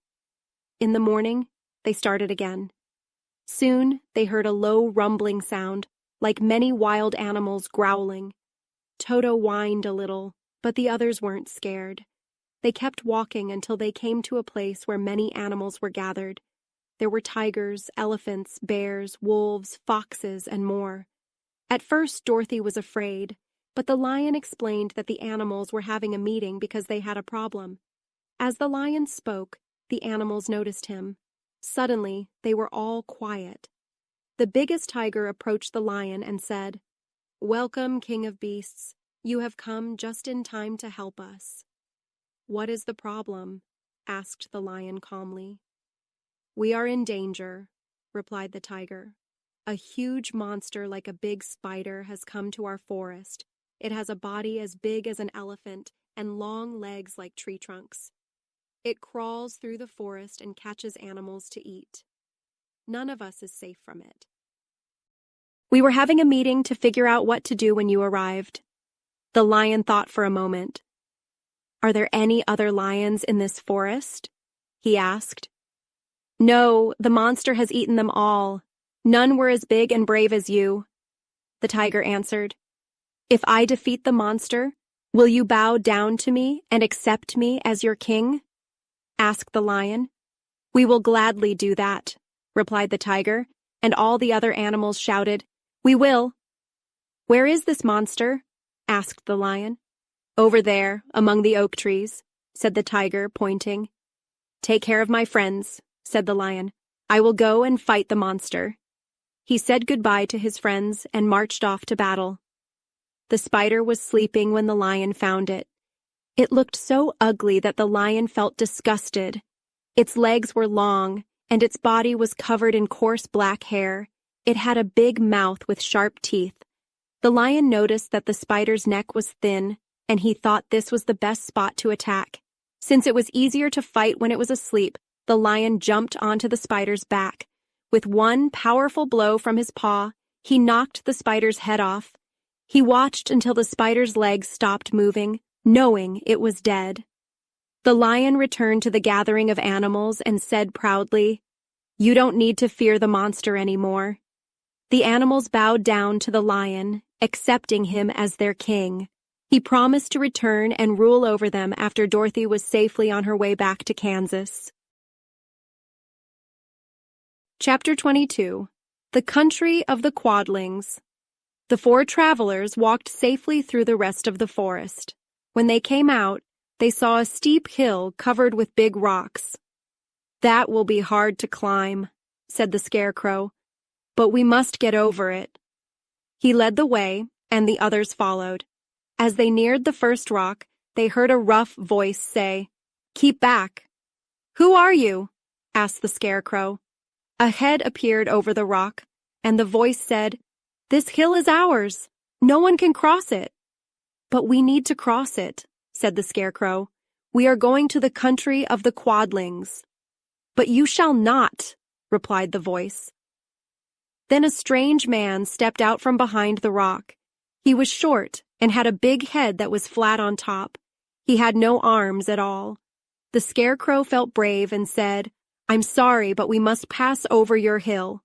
He walked forward. Suddenly, the man's head shot out quickly and hit the Scarecrow, sending him tumbling down the hill. The man laughed and said, It isn't as easy as you think. Many more armless hammerheads laughed from behind the rocks. Dorothy saw hundreds of them. The lion got angry and roared loudly. He rushed up the hill. Another head shot quickly out, and the lion was sent rolling down the hill as if he had been hit by a cannon. Dorothy ran down to help the Scarecrow up. The lion came to her, feeling sore, and said, It is useless to fight those with shooting heads. We cannot win. What can we do? Dorothy asked. Call the winged monkeys, suggested the Tin Woodman. You can still command them. Okay, she replied, putting on the golden cap and saying the magic words. The monkeys quickly appeared. What do you want? Asked the king of the monkeys, bowing low. Carry us over the hill to the country of the Quadlings, Dorothy answered. It shall be done, said the king. The winged monkeys picked up Dorothy, the Scarecrow, the Tin Woodman, the lion, and Toto, and flew over the hill. The hammerheads yelled in anger but could not reach the monkeys. When they landed safely in the beautiful country of the Quadlings, the king of the monkeys said, This is the last time you can call us. Goodbye and good luck. Goodbye, and thank you very much, Dorothy replied. The monkeys flew away and vanished quickly. The land of the Quadlings looked rich and happy.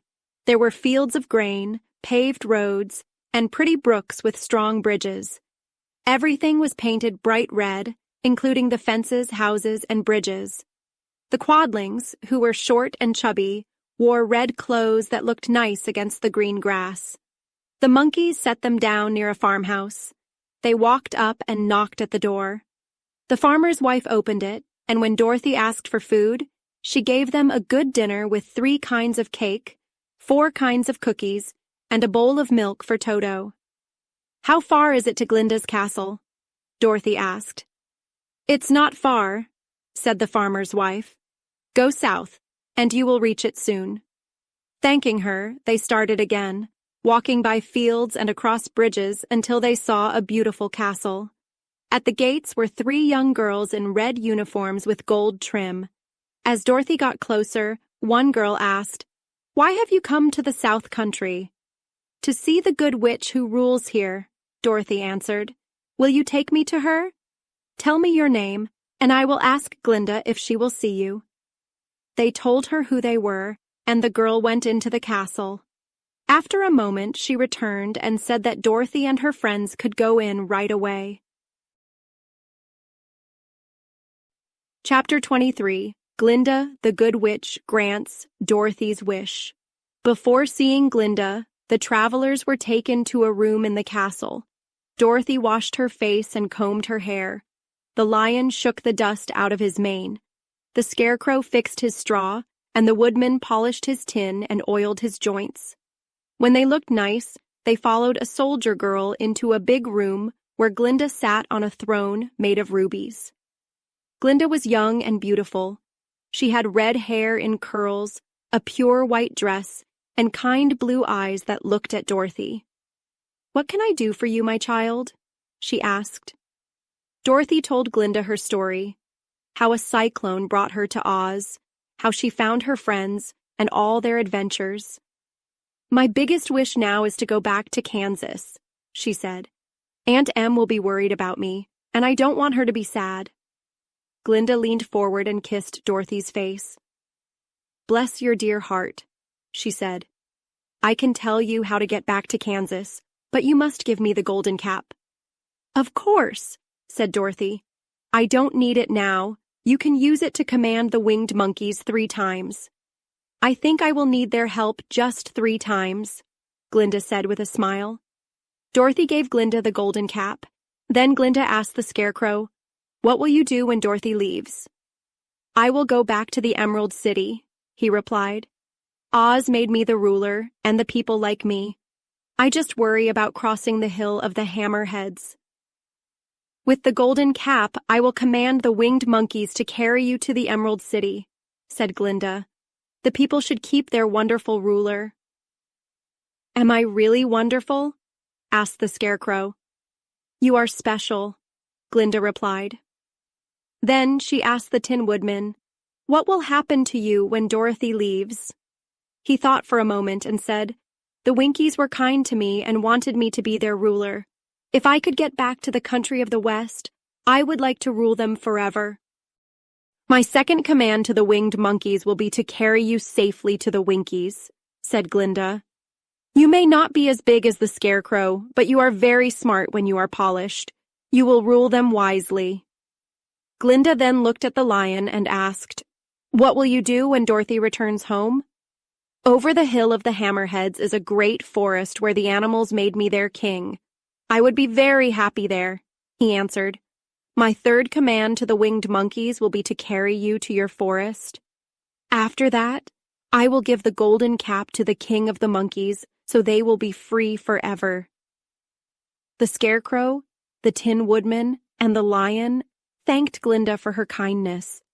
Dorothy said, "You are as good as you are beautiful, but how do I get back to Kansas?" "Your silver shoes will take you home. If you had known their power, you could have gone back the first day," replied Glinda.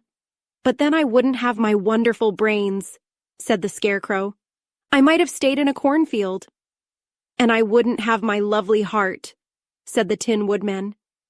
"I might have rusted in the forest forever." "And I would have stayed a coward," the lion said. "No one in the forest would have respected me." "That's true," said Dorothy. "I'm glad I helped my friends. But now I want to go back to Kansas." "Your silver shoes have special power," Glinda explained. They can take you anywhere in 3 steps, and it takes no time at all. Just knock your heels together 3 times and say where you want to go. Okay, said Dorothy excitedly. I will go back to Kansas right now.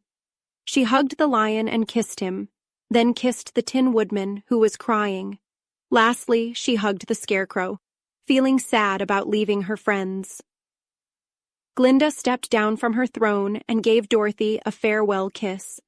Dorothy thanked her for being kind to her and her friends. Dorothy picked up Toto and said goodbye.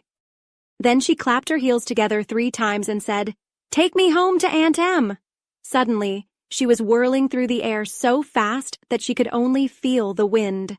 The silver shoes took 3 steps, and she stopped so quickly that she rolled over on the grass several times before she knew where she was. Finally, she sat up and looked around.